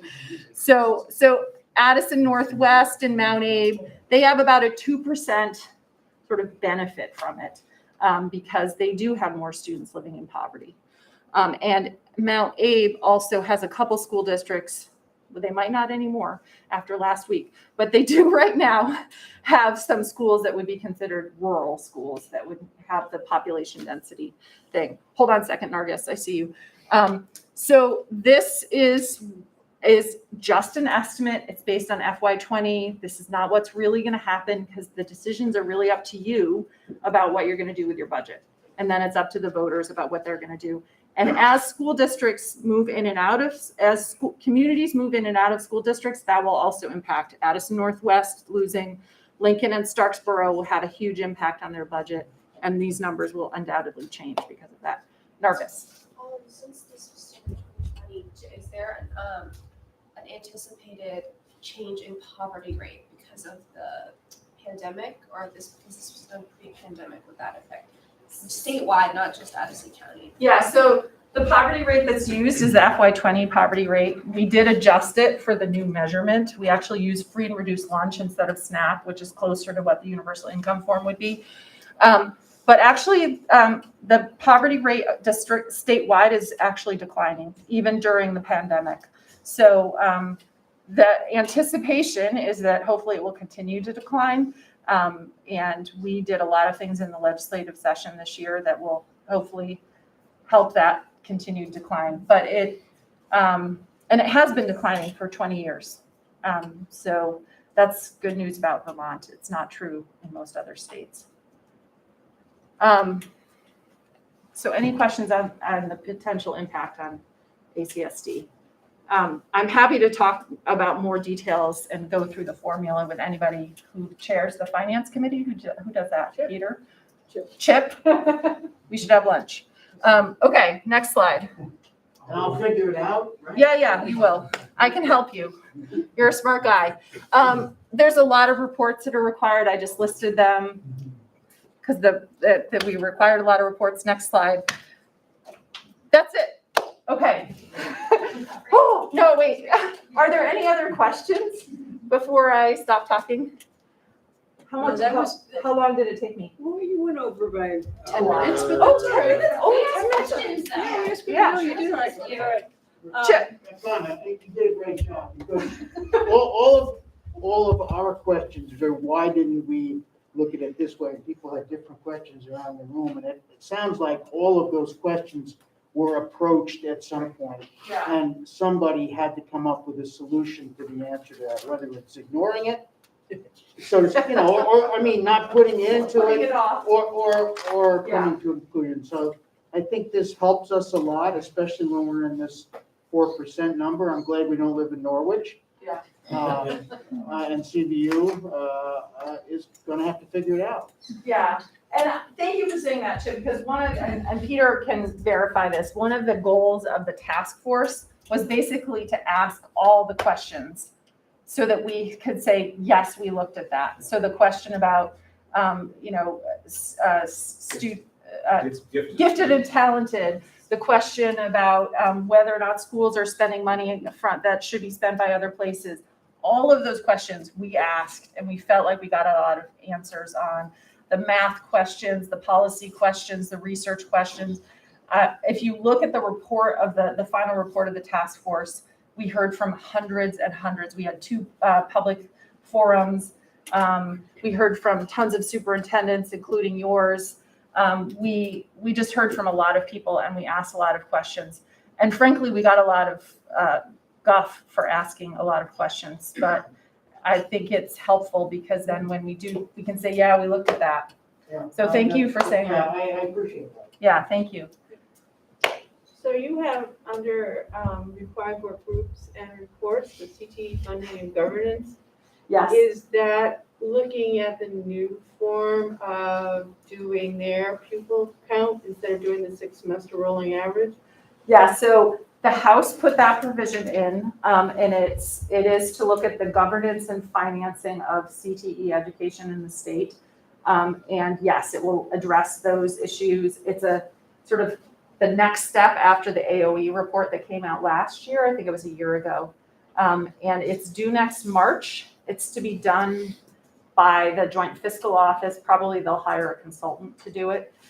So stay tuned. But yes, it's supposed to address those kind of nutty issues with how our CTE centers are funded.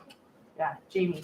I hate to go back in time, but are the small school merger grants and the weighted, whatever you would sell for small schools, comparable? They are comparable. We looked at which schools qualify under current law and which schools would qualify under the new weights. And I think there were 3, maybe 5 districts that were different that didn't qualify. And usually it was because they had been accepted in or grandfathered into the small schools grants. There was a lot of legislative games that were played with the small schools grants to try to get your school district in. So some powerful legislators sort of changed the definition a little bit so their school could be qualified as a small school, even though it wasn't really. And so those were some of the districts that maybe didn't get into the new weights. And also because of the population density, but it was really close. It was like maybe 3 to 5 districts that were different. There were a couple added and a couple subtracted. Does that make sense? The current system is so convoluted that this new system on small schools grants or small schools weights is much cleaner and probably, and definitely more accurate. Barb, great. Since Jamie brought up the merger and the small school, what's the rationale of, especially I can see if you're in a very dense area like in Burlington area and you have small schools because they're closer together, that kind of thing. But what all this has kind of perplexed me is in the case of Monet qualifying for the, for the small, for the the small school weight and say our rural school, like not a fine, only because Middlebury and Burlington, Middlebury and Bristol is a little bit different size, right? Middlebury's larger, but they're rural and they're far apart, you know? So a lot, it's just math and based on the size of the school district and the communities and sort of determining the population density. So yes, because Middlebury is much bigger than Bristol or Virgins, it sort of overweights the other districts. But that's why the merger support grants stay in there, is because those Yeah, I were know. based on the previous small schools grants that the district had gotten. Right, but the So- merger grant doesn't change in value, does it, with inflation? It doesn't change in value, but the weights stay the same until they're recalculated. And there is a provision for recalculating the weights and running the formula again and running the analysis is based on data that's now almost 20 years old. So there is a requirement that they be updated every 5 years. But other than that, no, they wouldn't change either. But bless you, Okay. it's roughly equivalent to what they would have been. Yeah. Okay, I've overstayed my welcome, so I'm gonna stop. Thank you all for your attention. Please let me know if you have more questions. We really appreciate you being here. Yeah, it's fun to be here. We're glad to see your good question. You've always been a good questioner. We're glad to see it put to good use. Yes, I love to ask hard questions. I do have, not to do a little self-promo, but I do have my petition with me that I'm gathering signatures. So if anybody wants to sign it, I will stay for a couple minutes. Thank you all. Good luck with your work. I know it's not easy. Thank you. Do you have your petition? Yes, I can grab it. All right. I think we're going to take E2 and put that on the agenda for next week. And Peter will do the intro for We're on to our, E3. yes, our discussion. So we have our IB coordinators, and Caitlin is going to join too, I believe. I'll just introduce them. Okay, great. Well, I'm going to pass it off to you. Great. So, we have one other IB coordinator, Brandy Corbett, who I think many of you know is serving as a fourth grade teacher in Shoreham this year. So we have 4 IB coordinators in the room. Joy Dobson, in the pandemic, has really been the PYP lead predominantly for 2 years across our 7 elementary schools. Courtney Cron and Pam Quinn each serve as half-time NYP coordinators. That's a new model for us this year. Pam has expertise in math and Courtney on the other side in the humanities. And having 2 of them allows one to have a greater presence in each of our NYP schools, the middle school and the high school. And Cindy Atkins is, .4 at this point, our .4 FTE, our DP coordinator. This team of leaders has really been a gift to work with, and they've carried so much of our IB design and support for teachers. They've been amazing liaisons between our teachers and our administrative team. When the Addison County Retired Educators Association reached out to me in the fall and asked if I would come and be a speaker to their group, I said that I would be happy to do it if I could bring some of my team with me. In the end, I can't remember if I had COVID symptoms or was home with a kid who was, there was some COVID-related reason why I wasn't able to attend that event. And I assured them that they would be in good hands with this team of educators.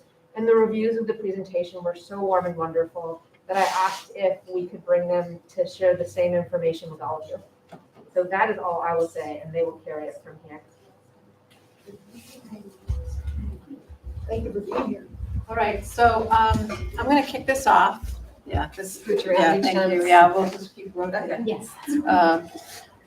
So we did edit this slightly, condense it a little bit, but we certainly want to make sure that we are able to convey to you a clear understanding of all of our programs. And I don't have a clicker, so we'll just have to, yes, you're the one driving right now? Okay, great. So I'm not going to read the mission. You can see it up here and read it for yourselves.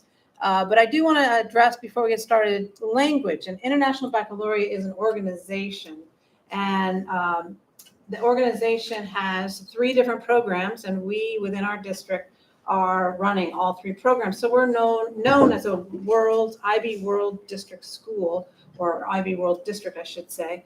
And there are a certain number of public schools throughout the United States. There are more and more that are becoming world districts, and we're one of those. And that's really exciting. But IB itself, when you say IB, you're talking about a really large organization. And we just had in our introduction our three different programs listed. What I love about this statement up here, these programs encourage students across the world to become active, compassionate, and lifelong learners who understand other people with their differences can also be right. And that's so powerful. And that's one of the focuses of the program, is to really try to expose students to different views, to realize that from different points of view, you can both be right. So next slide. So here are our 3 programs. The PYP program goes pre-K to 5, and it's very interdisciplinary, and Joy will be talking about that real quickly. Middle years program, MYP, I should be saying these acronyms and applying them for you, is grades 6 through 10, and the 2 middle years program coordinators will talk about that, and that's interdisciplinary based. And then the diploma program, DP program, is the end of the 3, and it's just grades 11 and 12. And each of these 3 there's different pieces. They're structured differently, and so you'll hear a little bit about that. But what's really unique is that we have this overall program, that there's pieces that tie together, and the learner profile is one of them. There's 10 attributes of the learner profile. So our students, ideally, when they start in pre-K or K, and they start hearing about the learner profile and different pieces of it, that language becomes consistent throughout. And also approaches to learning, and you'll hear a little bit about that, but these transferable skills, communication, self-management, there's more specific pieces within those, but again, students starting in the system will hear these early on, and they'll continue to hear about them throughout their journey, and that's really powerful as well. So we're different, but there's common threads, and now I'll pass it over to Joy. Okay. All right, thanks. Yeah, so the primary years program consists of it's transdisciplinary learning, and within the program, we have different inquiry units that the teachers have developed. And you'll notice that in preschool and kindergarten, they have 4 units, those each year. Those units usually run between 8 and 12 weeks throughout the year. And then in grades 1 through 5, there's 6 units. All of these units are built around some themes, and I'll show you an example a little bit in a couple slides. But the 1 through 5 grade units, they run about 8 weeks. Right, and they start at the first day of school, and they go out throughout the whole school, or the whole school year.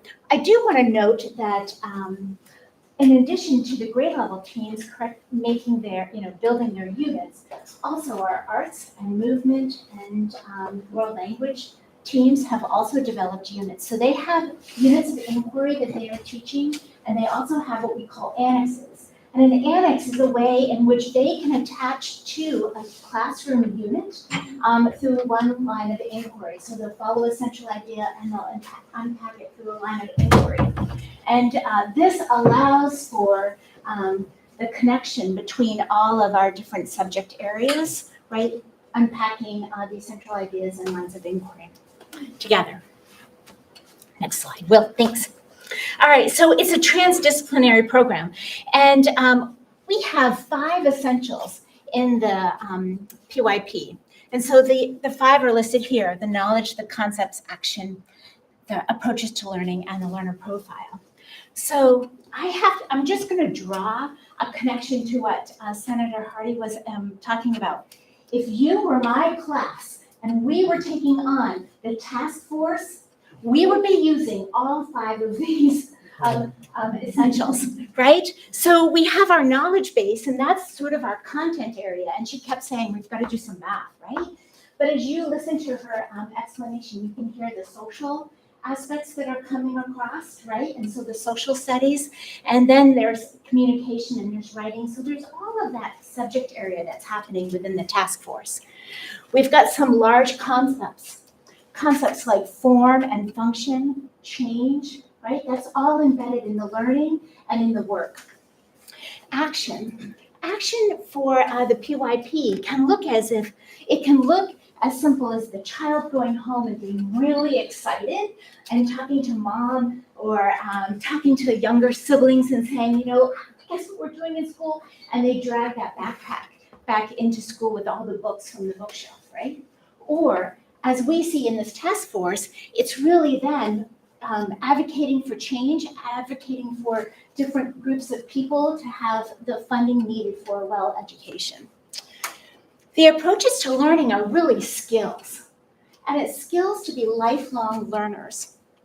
So in the task force, as I listen, I'm thinking about the skills of research right away, and the ability to communicate, and the ability to problem solve. All of those are skills that are embedded into our units, and we're hoping that we can develop these lifelong learners. And last, the learner profile, as was stated earlier, that goes across all of our programs. And the learner profile is where children are, really exploring and becoming, like, what is it to be caring? What is it to be knowledgeable? Or to be a risk taker? To be a communicator? And in the task force, we can see all of those things coming to the surface. Okay, I'll let you take that on. I was so excited to hear your presentation. I was like, that's what we do. All right. I'm so excited to hear that. There you go. Okay. All right. Our program of inquiry, which is basically our units that we have, right, are all built on state and national standards. The unit of inquiry, the basis of it, is really calling out the science and the social studies. So you see those things embedded. When we started writing, those were the first steps that we made. Like, what's our science standards? What are our social studies standards? And then we started from there, and then we began to build. All right. And we have embedded mathematics and language arts. And this year we have a real I won't say it's just this year. It started earlier, but you really see the teams, the grade level teams, really investing in embedding all of the language arts standards within the units. And so that work has begun. It's really exciting. And we have teachers giving examples of how they're doing that and sharing that with their teams and other colleagues within the building. And I know we're moving into curriculum camp in June, and that will be an ongoing focus of curriculum camp. What I did here is I created a slide where you could see the theme, who we are, in 3 different grade levels. What we do is we have a theme, and you'll notice that in each grade level, they will pick what we call semicolon to semicolon. So the phrase. So in 4th grade, I'm not sure you can see it way back there, but it says it's an inquiry into nature of self, beliefs and values. And then the bolded part there is personal, physical, social, and spiritual health. Right? So 4th grade is focusing on this particular part of who we are. But as kindergarten, 3rd grade, and 4th grade develop their unit, they each, focusing on their own phrase, build a central idea, 3 lines of inquiry that are tied to a concept. And then they unpack. We have the related concepts that give you a little hint of where it sits, if it's a science more driven or social studies driven unit, right? And you can see body systems right away, the science. And over here we have conflict and cooperation and relationships. You'll see that in the social studies. We have these lines of inquiry in which we unpack, right? And that is the way that we unpack this unit with students, right? So the art, music, and the physical education and social emotional learning is embedded. It's embedded through the annexes. And the social emotional learning is really, really tied to not only the lines of inquiry, right, when we start to unpack them, but also when we dig into the learner profile and the skills, those approaches to learning. And the approaches to learning, one of the categories is self-management, another one is communication, right? And we find really strongly in those two areas that we can explicitly teach and practice social emotional skills, right, for students. Okay, my time is up, they gave me just 5 minutes. I have a true story about the PYP, which is that I coach youth soccer. And last spring, I was coaching, it's club soccer. And so we have kids from all the towns in the district. And there was a group of, I think, what would have been 3rd grade boys comparing who had where we are in place and time yet. So kids from all around the district, oh, have you had this unit? And I can't remember, what the topic or the specific theme, Joy probably knows. But that they were excited in comparing this common experience across the towns. It was cool. Pam and I are going to present, and Courtney, this is Pam, about the MYP. The MYP, like the PYP and the DP, focuses on the whole child. It's interdisciplinary, so students are getting out of that transdisciplinary model. They're getting into a more, I don't want to say siloed, but they're going into subject-specific classrooms, and we're trying to help them make connections across the disciplines still. In ACSD, the PYP is for grades 6 to 10, and that model can be configured differently depending on your school or your district. Some districts have a MYP that starts as early as 5th grade. We used to start in 7th grade. This year we start in 6th grade. Some schools have like a standalone 9-10 MYP that doesn't connect to a middle school. And something I think that's unique about ACSD is we applied for authorization to have the MYP as a partner school between MOMS and MUHS. So we said we don't want to be 2 different schools with 2 different models where the principals at the time applied as partners and committed to collaborating across the 2 buildings, having 6 through 10 meetings yearly and regularly so that we can really align vertically and horizontally what we're doing in the 2 buildings. Our middle school can still be developmentally appropriate, have its own structures, its own practices, but our educators across the 2 buildings can come together and say, where are we headed and how can we back that all the way up now to 6th grade? So there's the collaboration across the 2 buildings, which I think has, I think it's gone really far in the past 5 years, and I think there's a lot to grow there as well. At a recent MUHS faculty meeting, I heard teachers say, we need to do more of that over longer chunks of time. Our meetings are pretty short. And I also heard them say, and we've got to start talking to the PYP teachers again. So I think there's room for growth there. We also have a really strong model of collaboration. I would say probably one of the greatest benefits of the MYP and what it's brought to our district is at MUHS and MOMS, teachers of the same subject and same grade level collaborate every other day, usually, to talk about what is the guaranteed viable curriculum we're offering our students. Early on, Caitlin had us partner with the Tarrant Institute out of UVM, and we worked with Jeannie Phillips to establish what does it look like to collaborate as professionals, how can we use protocols from the School Reform Institute to guide our work, to look at student outcomes, to share our peer work, to have hard conversations, and to negotiate our curriculum, which is a hard thing to do because our teachers write and design our units themselves. We have a framework from the IB, but we write our own units. And if you're in your own classroom, in your own silo, and you get to choose everything you want to do, that's still a really hard job. But then when you're negotiating that with 6 to 10 other colleagues across 2 buildings and within your department, it requires a lot of professional hard work and really blood, sweat, and tears. But I think what the research shows is that it leads to better outcomes for students because when there's more minds and more perspectives at the table, especially at MUHS, where we embed special educators into our collaborative meetings, I think the outcomes are better for students. So the framework is based, the MYP framework that teachers write units under is based on research best practices. And that those are phrases that are easy to say, but just to give you some specific examples, the work of Jay McTighe and Grant Wiggins really coined this term universal by design, or the idea of backwards design. So if we have an instructional unit where do we want our kids to go based on the local state standards Joy was talking about, and based on what we want them to know and understand and be able to do. So our teachers identify what is the end point of this unit, and then they back it up. What are the skills we want students to have? What are the learning experiences we want them to have?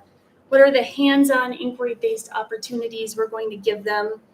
All the way back to the beginning, which is also based on the work of Wiggins and McTighe. How are you going to have essential questions, or the MYP calls them inquiry questions, to really hook students for them to sort of organize all of this thinking under? So what is the big essential inquiry that each day and each task and each explicit skill instruction fits under, so students are constantly attaching their facts and their content back to bigger concepts? The reason for that is that facts aren't really transferable over space and time. We have them on our cell phones, we walk around with them all day long, but if you can learn about these facts and information through big concepts, you're more likely to transfer that learning to other settings. And then just the last, I could go on and on, there's one more bullet that I think is an asset of the MYP, is its proficiency-based model, which aligns with the state of Vermont's or the AOE's requirements around proficiency-based teaching and learning. In a proficiency-based model, students aren't assessed against each other. They're assessed against a clear set of expectations that with learning scales or rubrics that really articulate, here's where you are in the MYP. We have a 0 to 8 scale. Here's where you are on this scale. And here are the really explicit things you need to do to move up on this scale. Each of our 8 subjects has 4 consistent criteria or proficiencies that stay the same from 6th to 10th grade. So we know that, and we can work with students coming in. At the 6th grade level, it takes a lot of time, and we found that out this year. Teachers are looking at these learning scales with students, defining the criteria, helping them move through the very basic levels of Bloom's taxonomy, which is really sort of like levels of critical and creative thinking. And then by 10th grade, we're asking them to do a lot higher level thinking against the same criteria, which sounds a little complicated, but not as complicated as per pupil weighting factors. So those are my main highlights. I'm going to turn it over to Pam because she has some more like concrete examples of what this could look like. Thank you. I was thinking there's over 100 years of teaching experience with the 4 of us standing up here right now, which is pretty impressive. That's pretty awesome. Yeah, and I think all in this We're like district. Really. third. I feel like I'm the weak link here. I feel like I Actually, this might be 100. Just I'm just here to say that all 3 of them are not my previous students. This is my first year being a coordinator. And so I have a couple of shorter slides and then some kind of experiences from being a math teacher at MUMS that I can share with you about how this actually kind of comes into play. So first of all, we talked about it being interdisciplinary, and Courtney mentioned the fact that we have these 6 global contexts, and the reason we have those, they're shared through whatever class you're in, if you're in science or math or individuals and societies, PE and wellness, it's all the same. And it's a way for us to all emphasize how are we going to use this learning. So it's not just about the content or the skills anymore. Courtney mentioned we have that at our fingertips in our phones, but it's how do we teach them how to analyze this information, how to utilize this information, how to make good choices with this information. And so we can do that by stepping outside of just doing it in our classroom because it's what we're supposed to teach. So we do that, and we also have at least once a year, it can be more, we're working on those, interdisciplinary units where at least 2, but it can be as many as you want, can collaborate on a unit. And again, it gets rid of those silos that Courtney was talking about. You know, I can't talk about math in my language arts class, language literature, I have to do that only in the class that I'm assigned. So we try and bridge those gaps in that learning is learning, and it happens all over the school. And we try to make those connections because when you're outside of the school, that's what's going to happen. You want to be able to transfer it. So one of the examples that I remember from teaching is we did a unit. You choose a global context when you're designing a unit, and we were looking at fairness and development, and the math content was ratios. But what we looked at ended up being the ADA, American with Disabilities, requirements for building wheelchair ramps. And so the students had to investigate that, look into what the requirements were, and then their assessment was they were given a house with dimensions and they needed to design a ramp. And it needed to meet those requirements, and they needed to justify the placement, whether it needed a switchback, which if any of you have familiarity with that.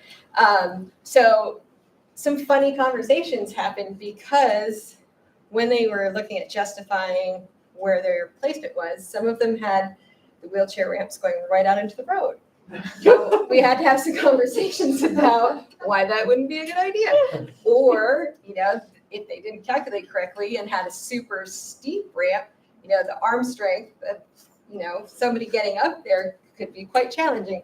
So it made it so much more real for them to have something like that to hook it onto. And then they started coming in with stories about, I saw the ramp at this place. Are you sure that's up to code? Yeah. And so it was just a great way for them to look outside the classroom instead of just doing ratios, kind of standalone unit, little skill, didn't go anywhere. Now it goes somewhere and they'll be thinking about that. And I love that they would come back in and talk about the ramps that they had seen and question it and see if they could make it better. Let's see, I brought notes just to make sure I didn't forget anything. All right, so you can go to the next one, please, Will. Thank you. This is an exciting one. This just happened recently, and I don't know if any of you were able to get to the student showcase of the personal projects, but this is something that starts in the end of their 9th grade year, and it's completely their choice passion project. You're smiling. Do you remember what yours was? Oh, I know it was cold. That's a really weird one. Like, I made a database and everything. Yeah, that was it. So it can be whatever your choice was. That's fine. Yeah, You sure can. And it ends up that they have a showcase. There is a little video, but I think you're welcome to see that. It's on the website. I believe it's on there. Yeah.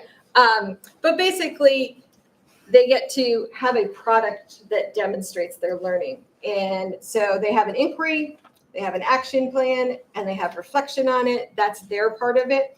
But the fun part is this showcase. And we had it just last week, I believe. Time flies a little bit, but and it's an amazing energy and buzz when you walk into the room. We had some kids who were a little nervous about presenting, but it's such a great experience for them to have people stop by their little booth and have them explain what their passion was and what they learned and what they reflected on. And so it's a great way for the ATL skills that were mentioned, the approaches to learning, and the learner profile attributes to all culminate and be present for this showcase. So I highly recommend stopping by. Hopefully we can have it every year from now on.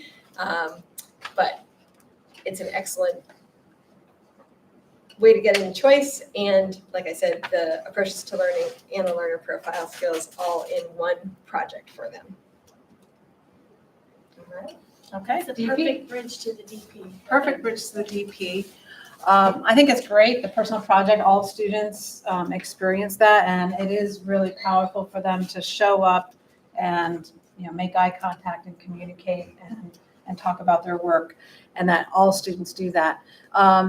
So the diploma program, grades 11 and 12, seems like the deeper I get into this, the more passionate I get about it, and I just want to say there's so many layers to this that please contact me if you want to have conversations down the road. I'm happy to do that. But just like the MYP circle, you could see now there's specific subject areas in the diploma program. What's really different about the diploma program is that instead of the teachers creating the curriculum is developed by IB. It's the first time in the 3 levels that that's the case. We've analyzed the curriculum. It aligns with our state standards. There's no surprises there. And I think instead of going into a full diploma scenario, I want to go to the next slide instead, and then we'll come kind of back to that. This is our second year, and looking at the current seniors, 99% of the seniors taken at least one DP class. And we could break that down into other percentages, but majority of the courses offered in grades 11 and 12 are diploma program classes, and students can take them for MUHS credit. I could be a student and want to take chemistry junior year 1 chemistry, and then as a senior take physics year 1. You could go through that 2 years and have it traditionally look like what probably we all remember high school looking like, if that's what you senior class earned at least one course certificate. And then almost a quarter of the current senior class, they are diploma candidates and looking to earn the full diploma. We just finished exams on Friday. It's 3.5 weeks of exams for the seniors. It's very different than other exam situations. Each course might have 2 or 3. This year, they have some mitigations because of COVID. They reduced and in some subject areas how many tests, they call them papers, students would have to take. But typically it's more like 3 exams instead of 2. But this year, most of them were just 2. But anyways, a quarter of the students are full diploma candidates. So now let's go back to that other slide. And for the students that choose at the end of grade 10, they finish their personal project. It's their first taste of having this kind of public event, and they get to choose their own project. They may then decide they want to be a full diploma candidate. They're intrigued by having this, carrying 6 subjects. They have to have 3 higher level and 3 standard level courses in their coursework, and there's some details there that I'm going to skip over. But what full diploma candidates have to also do is complete a year of theory of knowledge, which for MUHS credit, students also have a theory of knowledge class, but it's not the diploma program class. And they have to complete on their own an extended essay, but we're really fortunate that as juniors first semester, they also are enrolled in a research and writing class that really helps to prepare them for that. But then for the rest of that, they're on their own. They have a supervisor that they're assigned, so there are supports in place. And then creativity, activity, service is CAS is the acronym, and they need to have 21 different experiences over the 2 years. And again, there's details with all of this that I just don't want to go into right now. Boston Celtics tipped off about 25 minutes ago, so, and I'm still here. So lots of details. The short of it, you could be a full diploma candidate, which has a lot of requirements to meet. You could be a student that, we've had some students that wanted to continue with courses in the Hanford Career Center, but also took as many as 4 HLs. Most colleges give credit for HL courses, the higher level courses. And so there's lots of different ways to choose your path. And then we have students who took SL and HL courses, but might not have had any desire to earn certificates at all. If you're earning a certificate or if you're a full diploma candidate, you have to take the exams at the end of your senior year. There's no choice about that. If you're in a diploma class, you have to also do, and this is what's really neat, and we can go 2 slides ahead. Internal assessments are part of a student earning points towards their diploma. And we have all of these public events. In the music they have to perform group and solo. I don't know if any of you took time to go to the art exhibit. It was really powerful. And IB, and this is true across all programs, it's a lot of reflection, getting students to reflect on their experiences. And let's see, this is theory of knowledge, and they just did this, the current juniors just did this last week, where they had to have their projects ready, and it was an in-school event. Next slide. So there's a lot. Oh, and coming up Thursday, next Tuesday, next week is the colloquium for the extended essay. That will be the grade. It's called the colloquium. for the extended essay, and colloquium, meaning to bring, looking at the students' work and public, people coming in and just talking to them. Again, there'll be tables set up in the gym, and the students will have their work as it is right now. They have probably just outlines, and it's a great way for them to explain to people what they're researching. And it was really valuable for the students to hear from adults in the community.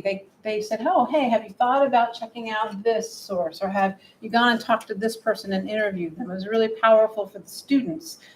They got a lot out of it. And that's next week. But here in every class, usually in year 2, students have to do these internal assessments that then I had about 360 pieces of work at the end of, towards the end of April that I had to have uploaded to IB. And it's the students' work over the 2-year journey. And just all sorts of neat topics. Some of these, I mean, this one clearly was from a math class, modeling solar energy production.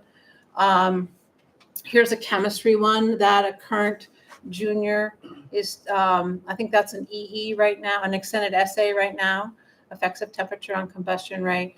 But all of these are student driven, and so there's a lot of engagement. And just as a side note, one of our students who went off to the University of Michigan, they looked at her extended essay and other IA topics, and they ended up giving her, they have a requirement of doing research as undergrads, and they gave her credit towards her research based on her extended essay and some of her internal assessments. So I thought that was really neat. Next slide. So strengths for the program, and as I'm looking at this, I want to just double check that I've said everything about the diploma program that I want to, because I was talking rapidly there. Students have to complete an internal assessment that I was talking about and the May exams. IB is the one that teachers score the internal assessments, but I send them in as well, and then IB scores them. So it's a great way, the teachers, or as a school, we get feedback from IB. The teachers get feedback from IB about, boy, you were not critical enough in your scoring, or you did not use the rubric correctly, you seem to be overlooking this criterion.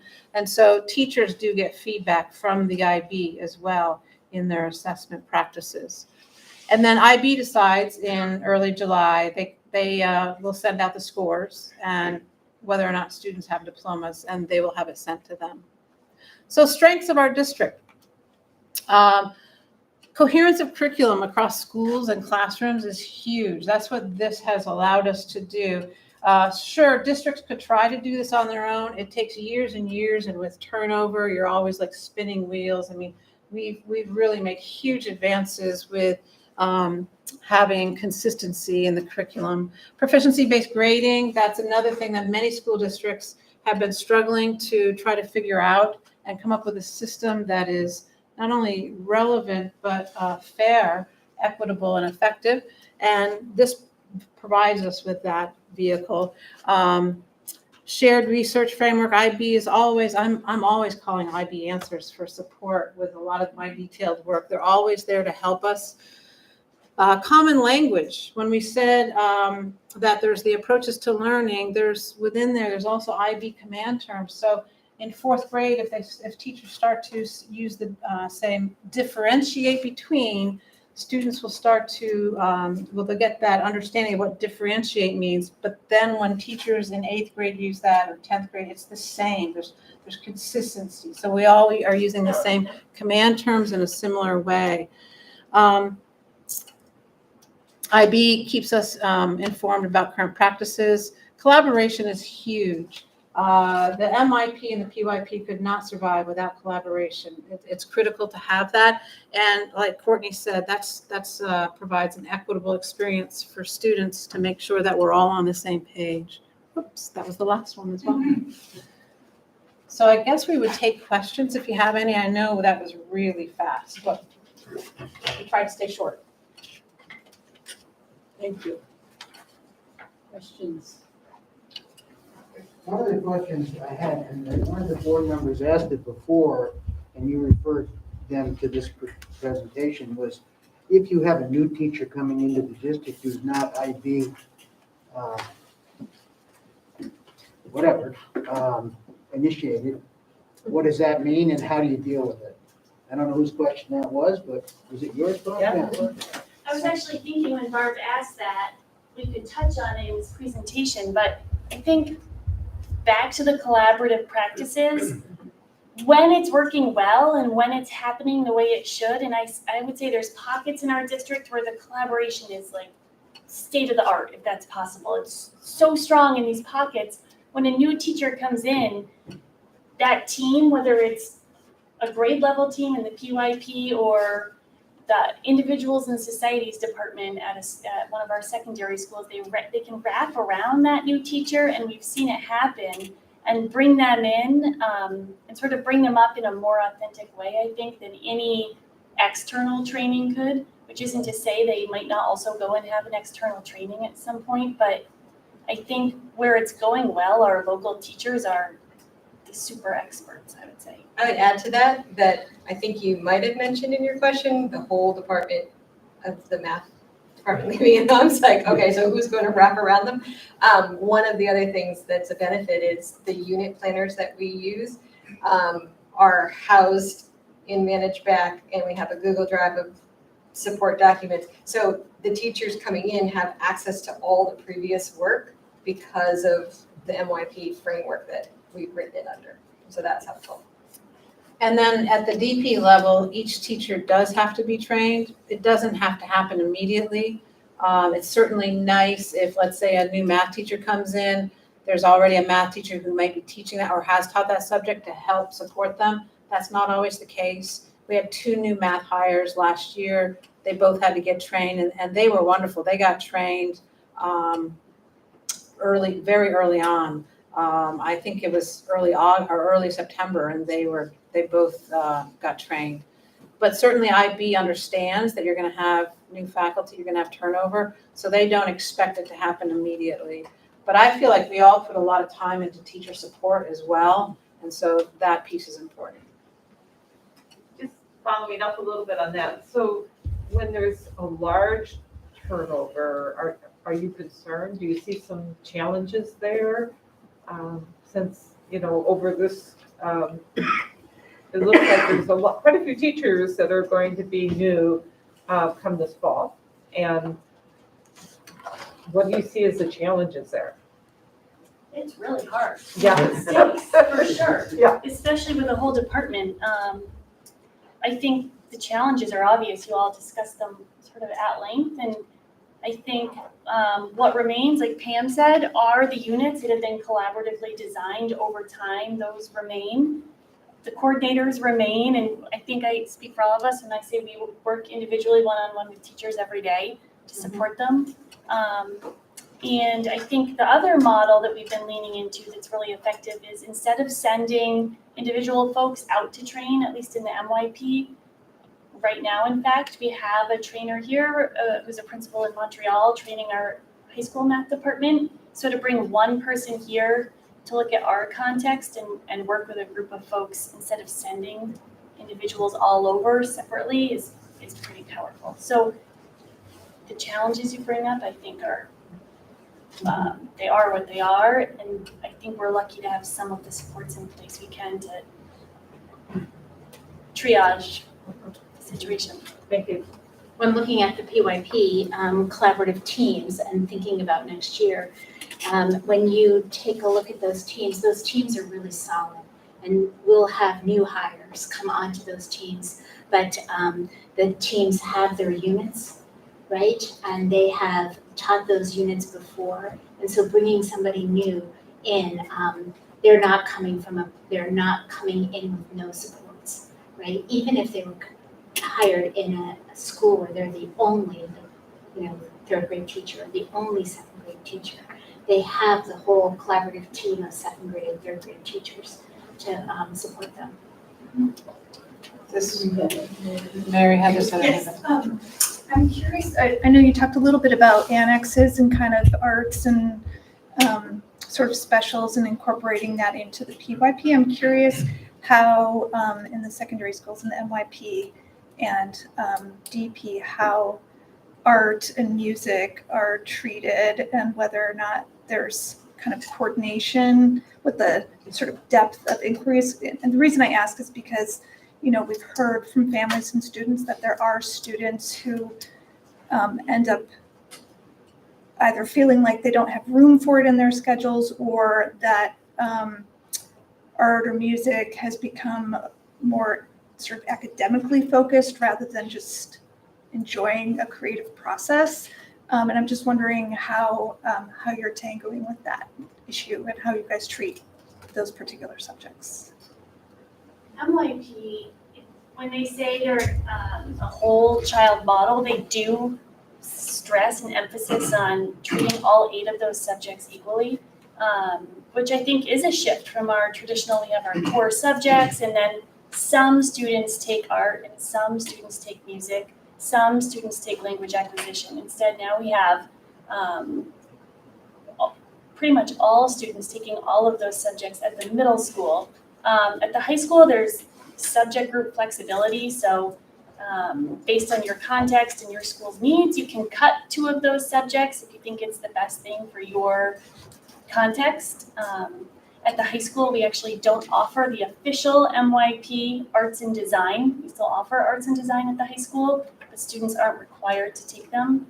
And the thinking there is that traditionally, especially in the lower grades, 6, 7, 8, the demographic of student you see taking art and music and language acquisition tends to be imbalanced, I think, and this way we're exposing kids to all of those subjects, and then as they get to high school, they have more choice about where they want to choose their credits and spend their time.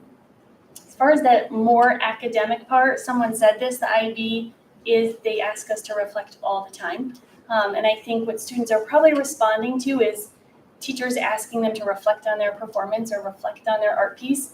And I think we're still working to figure out how can we reflect in ways that aren't writing. I think teachers, it's a go-to thing, right? Let's write about it and then I can read it. And I think there's a lot of ways to reflect. And we could look there, probably fine-tune it. I was going to say that last part as well. In grades 11 and 12, probably the arts is one area where there's more non-DP courses available to students. If you are a full diploma candidate, you do have a really full schedule, and it sometimes comes down to having to make tough choices. And it's an 8-period day, and tough choices, we have to make them in lots of different ways along the way, and that has to happen, yeah.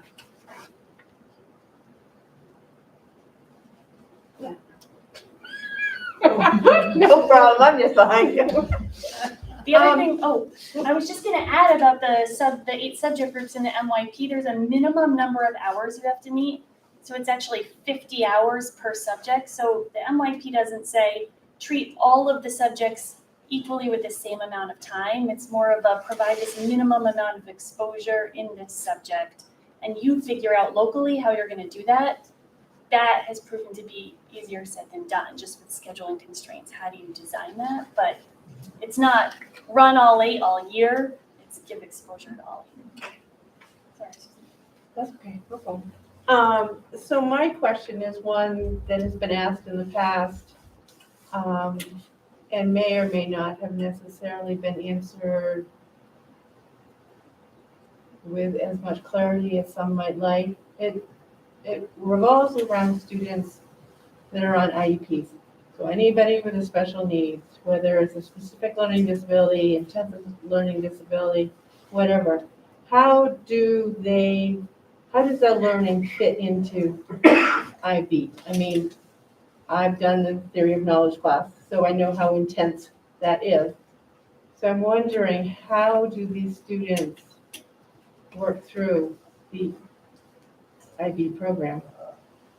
The answer is probably different at the different programs. Yeah, I think it is different than different programs. So in the primary years program, it's IB for all, right? So we have, if you think about the classroom as a general ed classroom, right, where students are given provided support and access right, for success in the classroom, then that is what we do it. So there isn't, that support that you would imagine coming into mathematics is the same thing that's coming in, during these inquiry units. So that same level of support is there for students, right? The MYP says we can't exclude anyone from the MYP, so we have to leave it open and accessible to all students. But it's up to us locally and our team or a student on an IEP's team to determine for that student how they will or won't participate in the program, whether that's dropping a subject or 2 subjects, and that would be our local decision. How are we going to employ that, and what are our parameters going to be? And I would say that's, from where I sit, shifted a little bit over the last 5 years, and I think we're probably still figuring out how do we determine for each student how are they participating. And the other thing I would say is we have these, this is a question I get a lot, we do have these proficiencies and these rubrics. And so how does a student on an IEP get assessed against those rubrics? And some of the work, I think it was 1.5 years ago, that we really leaned into was the work of Leanne Young and her assessment models for equity and students with learning differences. And I think her work aligns really well with any coordinated curriculum model, whether it's the MYP model or a different school's coordinated curriculum and proficiency system. But if you know what your curriculum is and you know what your criteria are, then you can have like a systemic way of modifying those criteria for students, as opposed to each classroom having their own criteria, each classroom having their own curriculum. It's really hard, I think, to modify either assessment expectations or a curriculum for students when it's like a ping pong system of inconsistencies. So I think having a coordinated curriculum and a coordinated assessment system sets us up to do that work well. And I think we're still, like we are with all of this, we're still refining it. But I would add that we're lucky enough that in NYP, we're still creating our curriculum. So we've been using Universal Design for Learning this year in our professional development, which is increasing our ability to have access for everyone. And so it's increasing access not just for kids on IEPs, but for all students. So that's another piece that's really helpful. And I would add, I would just edit your question. It's not about how are we supporting special ed students in the IB program. It's just how are we supporting special ed students in our curriculum. It really has nothing to do with IB, because actually the IB, by having these 3 programs, have given us, like Courtney was just saying, I'm not going to stand here and repeat the whole thing, but clear curriculum and with clear proficiencies. Now you can do the work that needs to be done to support the special ed students, rather than every classroom you go into, everything changing, expectations are all over the place. I just, like I said, just finished giving exams. We haven't had, in 2 years so far, we haven't had a student who's a special ed student try to earn the diploma, but I did have 5 students on 504 plans, and IB, I work with them early on in the fall, and they're very accommodating at giving students extra time, allowing students to use word processors, all sorts of accommodations. So that's something that, I'm supporting the student by contacting IB and working between the two. Yeah. And it's really cool to see the silos disappear, and for kindergarten teachers and high school teachers to understand the breadth and depth of knowledge as it increases from kindergarten through high school, just to have that knowledge base to know where they have come from or where they need to go is really crucial in a student's development. And that's what I was saying. Now that every year as we get further into this, I'm becoming more passionate about it. And I just think, I think as a school board, we can only ask that when someone from the community starts to complain and says, oh, it's IB, for you just to ask the question, what do you mean by that? Because that's such a broad statement. IB is an organization, and like we just talked about, the first 2 levels, the teachers are actually creating the curriculum. So what is the complaint about? Just to get specificity so we can hear people and work on it.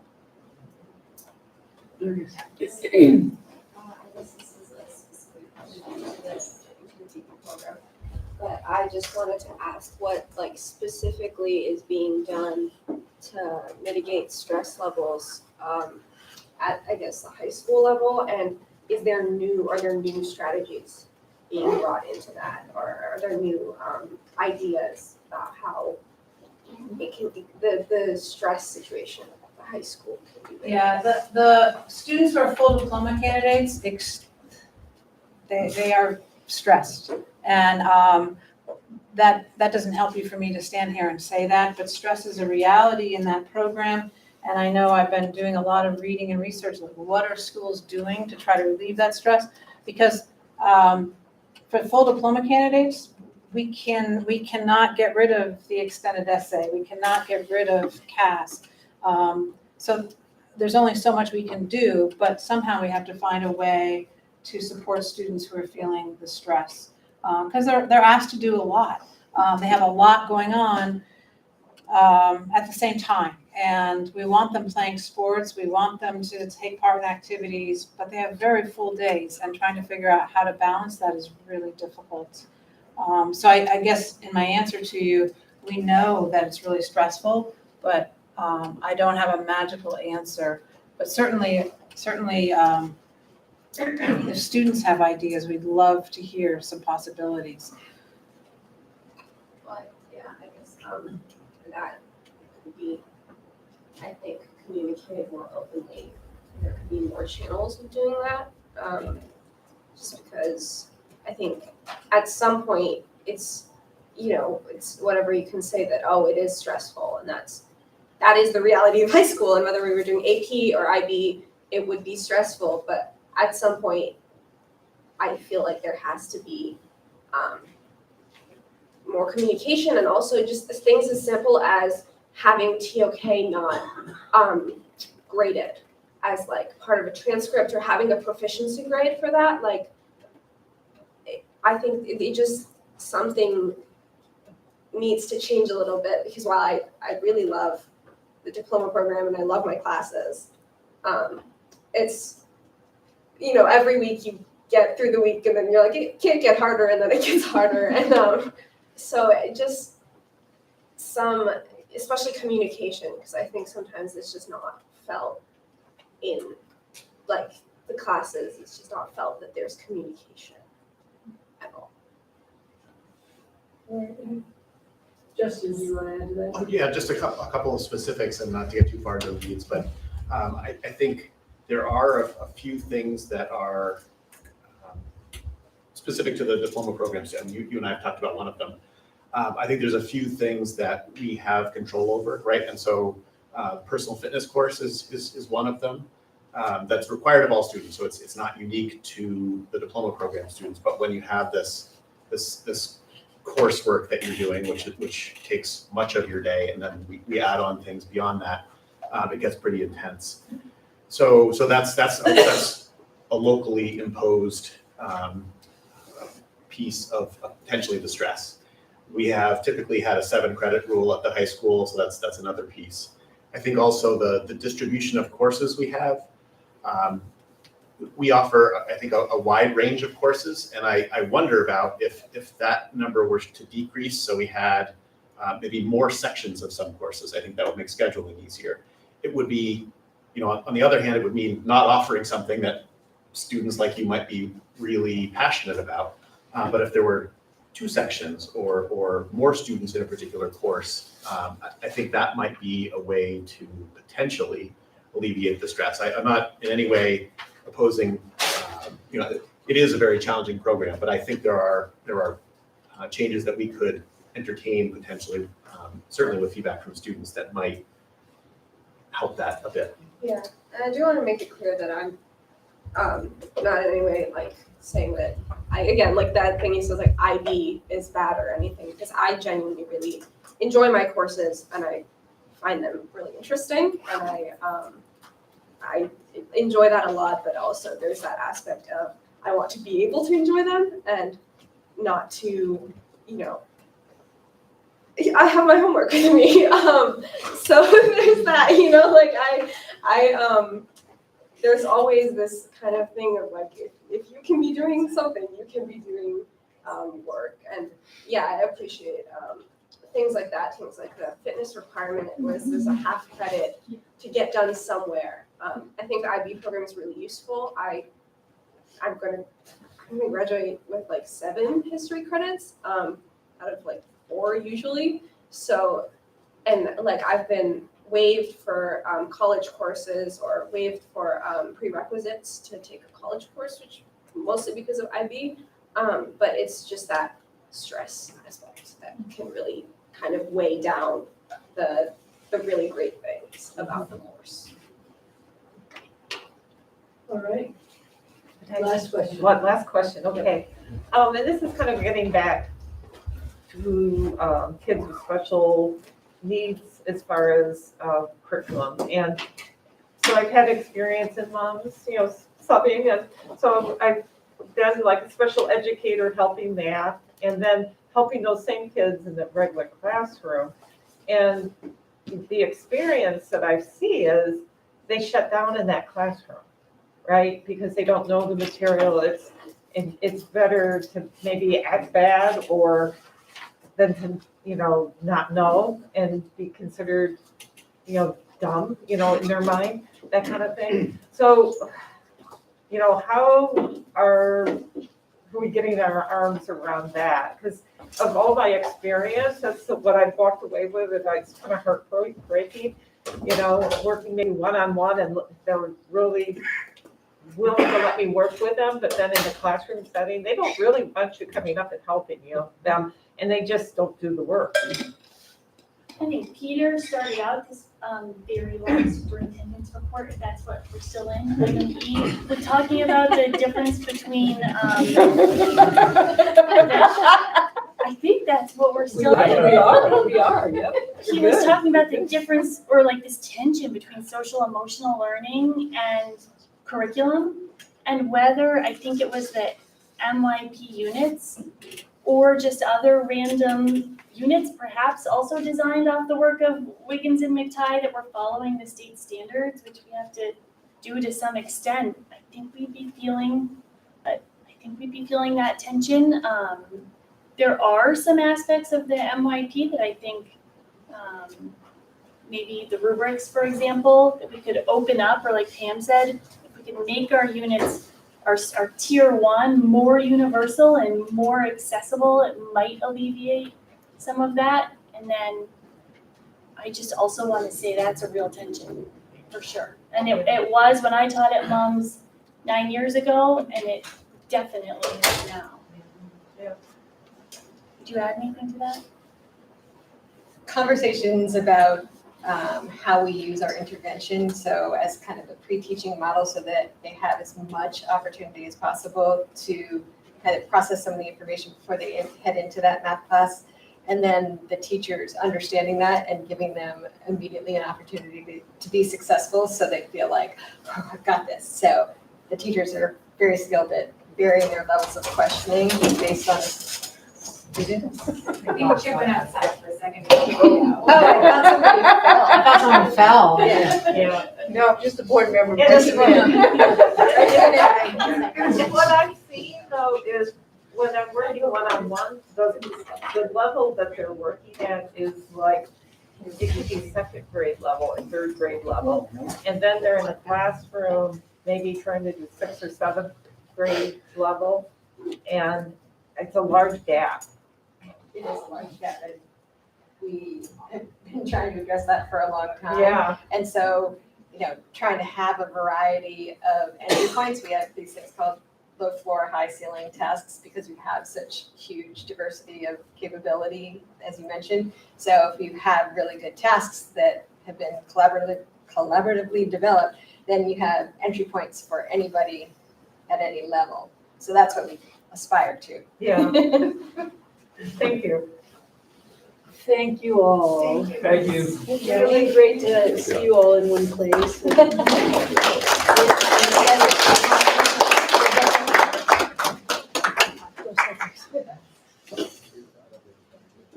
All right, we're on to F, report of the board. I'm not sure what this one is, capital reserve fund. Logan?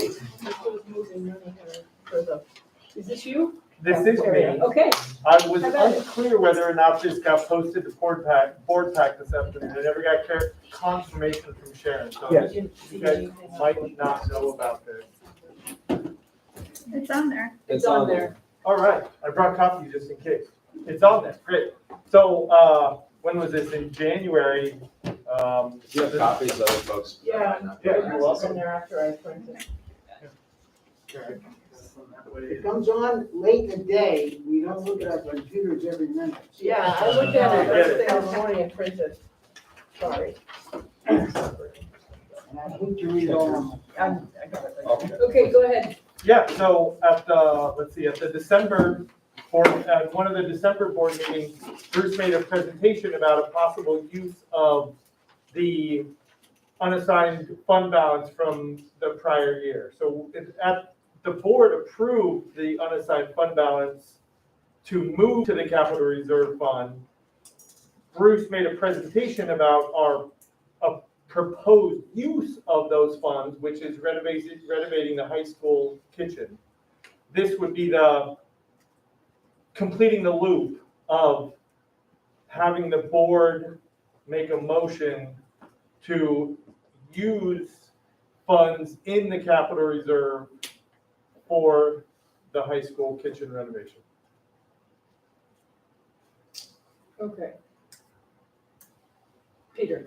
Just to get the discussion going, I'll move that we approve use it up to $2.65 million from the capital reserve fund to renovate the Middlebury Union High School kitchen. Great, and I have a I second? second. Okay, Chip, great, thank you. Any questions or discussion? Questions for Logan? Could we have Bruce just give a brief overview of, I didn't bring my slide. So, yeah, so we've experienced quite a few issues over the past, I'd say, decade in the high school kitchen. It's mostly original to the construction of the building, which was in the mid-50s, and we have plumbing issues, some electrical issues. The things that were updated in 1997 are now out of date. We're still operating some kitchen equipment that's 60 years old, so it's definitely a dire need. But Bruce, one of the issues too is a lot of it's underground, correct? Correct. Given the soils in the area, I guess, interact with the cast iron piping, and so it's probably not only the kitchen area that's a problem, but that we know that we've had sewer pipes below the kitchen slab that are no longer able to transport water, so they've collapsed. We've had to above the floor reroute drains into other spots that still work. Jamie? So is this money could handle that problem? Yes, that's included in that. That's included in like the estimate. That's The why estimate it's so expensive. Yeah, I mean, that's a lot of money for basically less than 2,000 square feet. of Yeah, sure, building. okay. That's why. Okay, all right. Barb? Yeah. The only concern I have right now is that we had the presentation from Truex Collins to the facilities, and it's 61 mil. And we're trying to sort out, what are we gonna do, right? And, when you look at the replacement cost ratio and all that kind of stuff, if we actually went into that scenario, we wouldn't wanna spend money here if we decided as a board that, we need to just do replacement. Not that that is likely gonna happen, but it could happen. And so until we've sorted out some of, the information that we've been given, is it too soon to make this decision? My understanding was that this was something that the reason why we were doing this before the discussion of bond even came up was because this was sort of a must-do at the top of the pile, but you can obviously speak. Well, to that. I mean, the risk we run is at some point, we will not be able to prepare meals in that space. And that day, I don't think is far off. So yes, I certainly understand, and the full board hasn't had a presentation on the Truex Collins report. So, but basically, we're at a very we're at a point where renovating the high school back up to code is going to cost just a little bit less than building a new building, and so that's the struggle. Do we put money into the existing building, or do we build a new building? And it's a hard decision, and it's not one I can make. But definitely, I feel like the problems that we're suffering in the kitchen now are dire enough that we need to address the problem. So is there something incremental we could like do in 2 phases that would, take part of this money? Or do we have to just do all of this money to solve, the most critical part of the kitchen until while we're sorting out the 61 mil, the bigger issue? Well, it's all really closely connected. So one of the biggest problems is the drains under the floor. Well, you cut up the floor, you've removed everything out of the kitchen. So that's where we're at.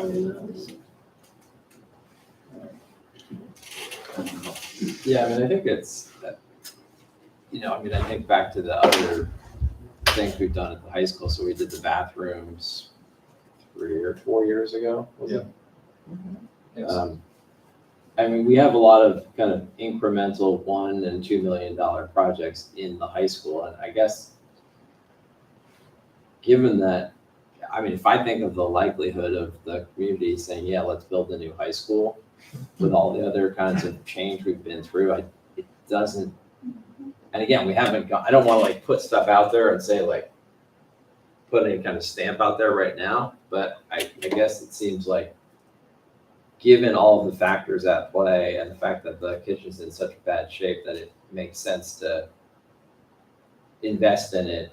We also did go out to the community in February and told them we're intending to use this money, this 2.3, for the kitchen. So we've also already started that process with the community too. Not that we couldn't come back and say, we've had second thoughts, or we're going to wait, or whatever. We could certainly do that. As costs are increasing too, that's another factor in terms of waiting on something like this, and how long it's going to take us to have clarity on that question about the high school could be quite a while too. I don't know, but it was something that I thought about too. Okay. Yeah. I would just reiterate, I think what I said when we first discussed this. I know at the high school, every time it rains, the roof leaks in the gym, and that has not risen to the list of priorities. This has. I think we're looking at a project that will address a problem that immediately affects students, immediately. Could happen next year, could happen tomorrow. And I just don't think it's appropriate for us to ignore that. And I guess I'm sort of looking at it it's like you have that car where you're hoping it'll pass inspection, and you take it to the garage and you're like, please do whatever we can do to make it pass inspection, because I don't want to buy the brand new car right now. I think that's the situation we're in with this kitchen. So that's the perspective I have. I just want to share that.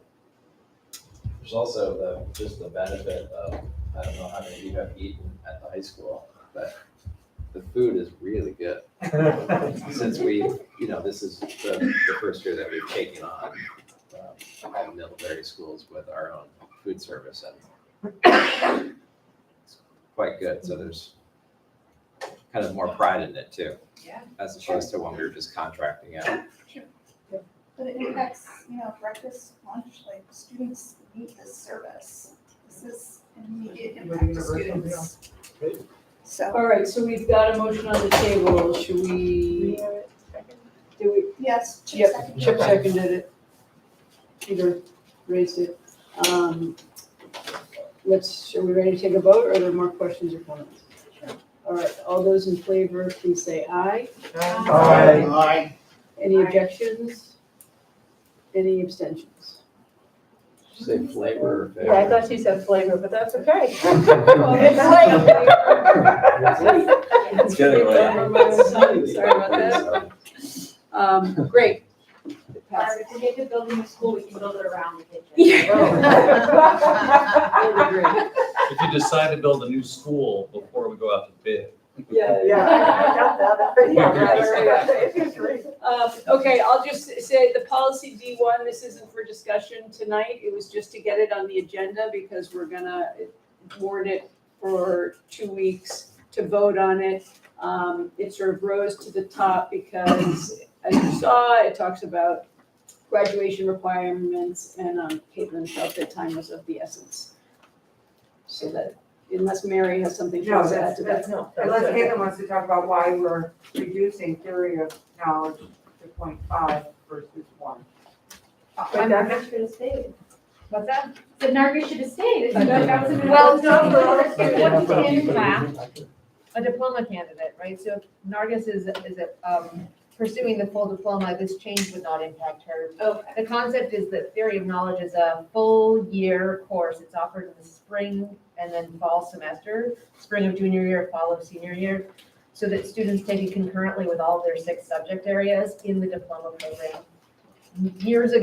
Several years ago, we wrote it in as an MUHS graduation requirement because it's such a cool class. It's a class about understanding how do we know what we know about the world? What are the ways of knowing and the areas of knowledge so that we can understand a lot of different topics from a lot of different perspectives in our world. Very cool class. It's proven to be a bit of a burden on as a graduation requirement in that it asks more of our students. And as we were talking about, sometimes you need to make choices in an 8-period day. This is one thing that makes it hard for students necessarily to choose all the things they want. So I actually think Justin can do this better than I can. The high school teachers advocated for reducing that to a half credit for those students who are not pursuing the IB diploma. So they still get the big ideas of the course, but it's less of a time commitment for those students. So the only recommended change in this policy is that we reduce theory of knowledge to a half credit. And that brings our graduation credits down from, was it 23 to 22.5 if you're looking at that highlighted in yellow, Yeah. all of the places where that one change would ripple through that policy. Do you have anything you want to add to that? No, I think you covered it well. Great.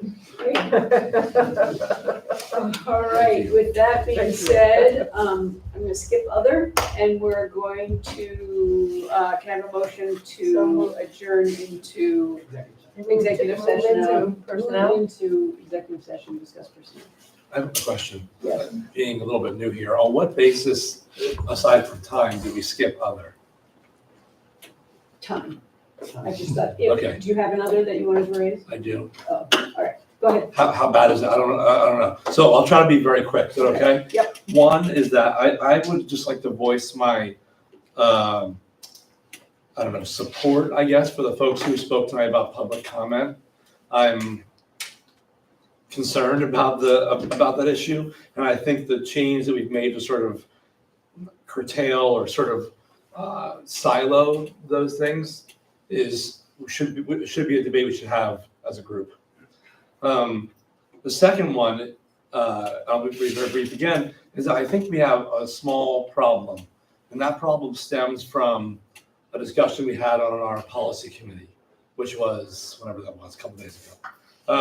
So our policy committee determined after meeting with Pietro Lynn that our A6 policy, he clarified what it means for us, for our board. And we specifically spoke at length, actually, about Joanna, because there's all this stuff coming up that Joanna may have a conflict of interest, being that she's on Ripton School Board, et cetera. Everyone knows this. So he confirmed that she does not. But the public thinks that she does. And so I think that we should clarify that, because right now she's like a people ask me this all the time. So I'm curious how we could do that. I think at next board meeting, we were gonna have committee updates, and we would cover that topic in committee updates. Because those It would be policies reported will out by become policy forward. committee. Yeah, it's It just, would be an update as to what occurred at the last policy meeting and what we learned. okay. I guess it seems to me like there's a longstanding, from my perspective, question about this sort of like ability to participate on the board as a full member. And that matter has more or less been settled. And I think correcting the record like publicly is important. And I think doing it sooner than later is important. And so I don't know how we should do that. So I think that we can do that at next meeting during Okay. committee updates. If that's the best way to do it, then we'll do it. I'm sorry for raising And it. I'll make sure it gets. I'll just say, it's clarified in the minutes of the meeting. I mean, it doesn't get Right, and into it's specifics also of people and in the public whatnot, but it meeting. does get into the discussion about what constitutes a conflict of interest. Yeah, I mean, that's true. I mean, a lot of people don't read the public minutes of the meeting, but I just, yeah, no, that's fine. We can talk about next meeting. I just wanted to raise it. Thank you. And we can get the public comment. I thought we covered it in the retreat. Yeah. But just as an FYI, nothing has changed on public comment. It's just that we've printed it on the agenda. It's always been 3 minutes. You know, it's always been, we don't hear things about specific teachers or specific students. And Yeah. now we print it on the agenda to make that clear, because we have had in the past instances where someone comes and it becomes a sort of uncomfortable situation where they're talking about specific students and things that happen, and you feel like they don't maybe know that they're committing this to a public record. Yeah. And so it's sort of trying to protect those Yeah. people from having their story or a grievance where they're not able to respond or whatever it is on the public record. Right. I think that's good, personally. I mean, I don't think we should out people. I think the 3 minute rule seemed like, we started saying it a few weeks ago, and it seemed that people, when I perceived it as a change, especially since there was a reaction Yeah, to. it used to be said if there was a whole crew of people sitting in the here, then Yeah. the chair would state it. Yeah. Since it's printed on the agenda, I've just started saying it. If that makes people uncomfortable, we can not say it, we just leave it printed, but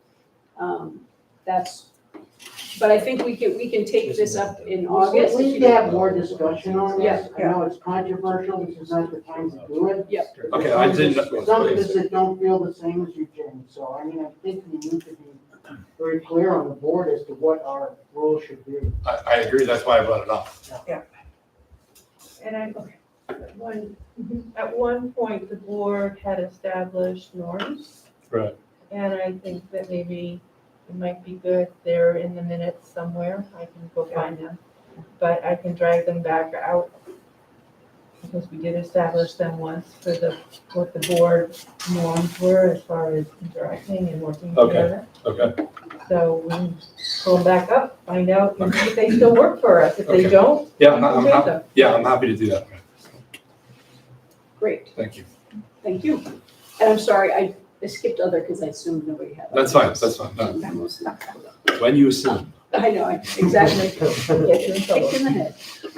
Okay, You so. can finish it. Go. No, it's public. I'll make a motion to. Move into executive session for the purpose of personnel, Thank you very much. the VSA, whatever it is, I can't remember. Okay, And I'll second it, I think we did second, right? thank you, and all those in favor? Aye. Okay, so we'll just take a couple minutes to get the TV and Zoom. And does Lindsay need us to print Zoom link?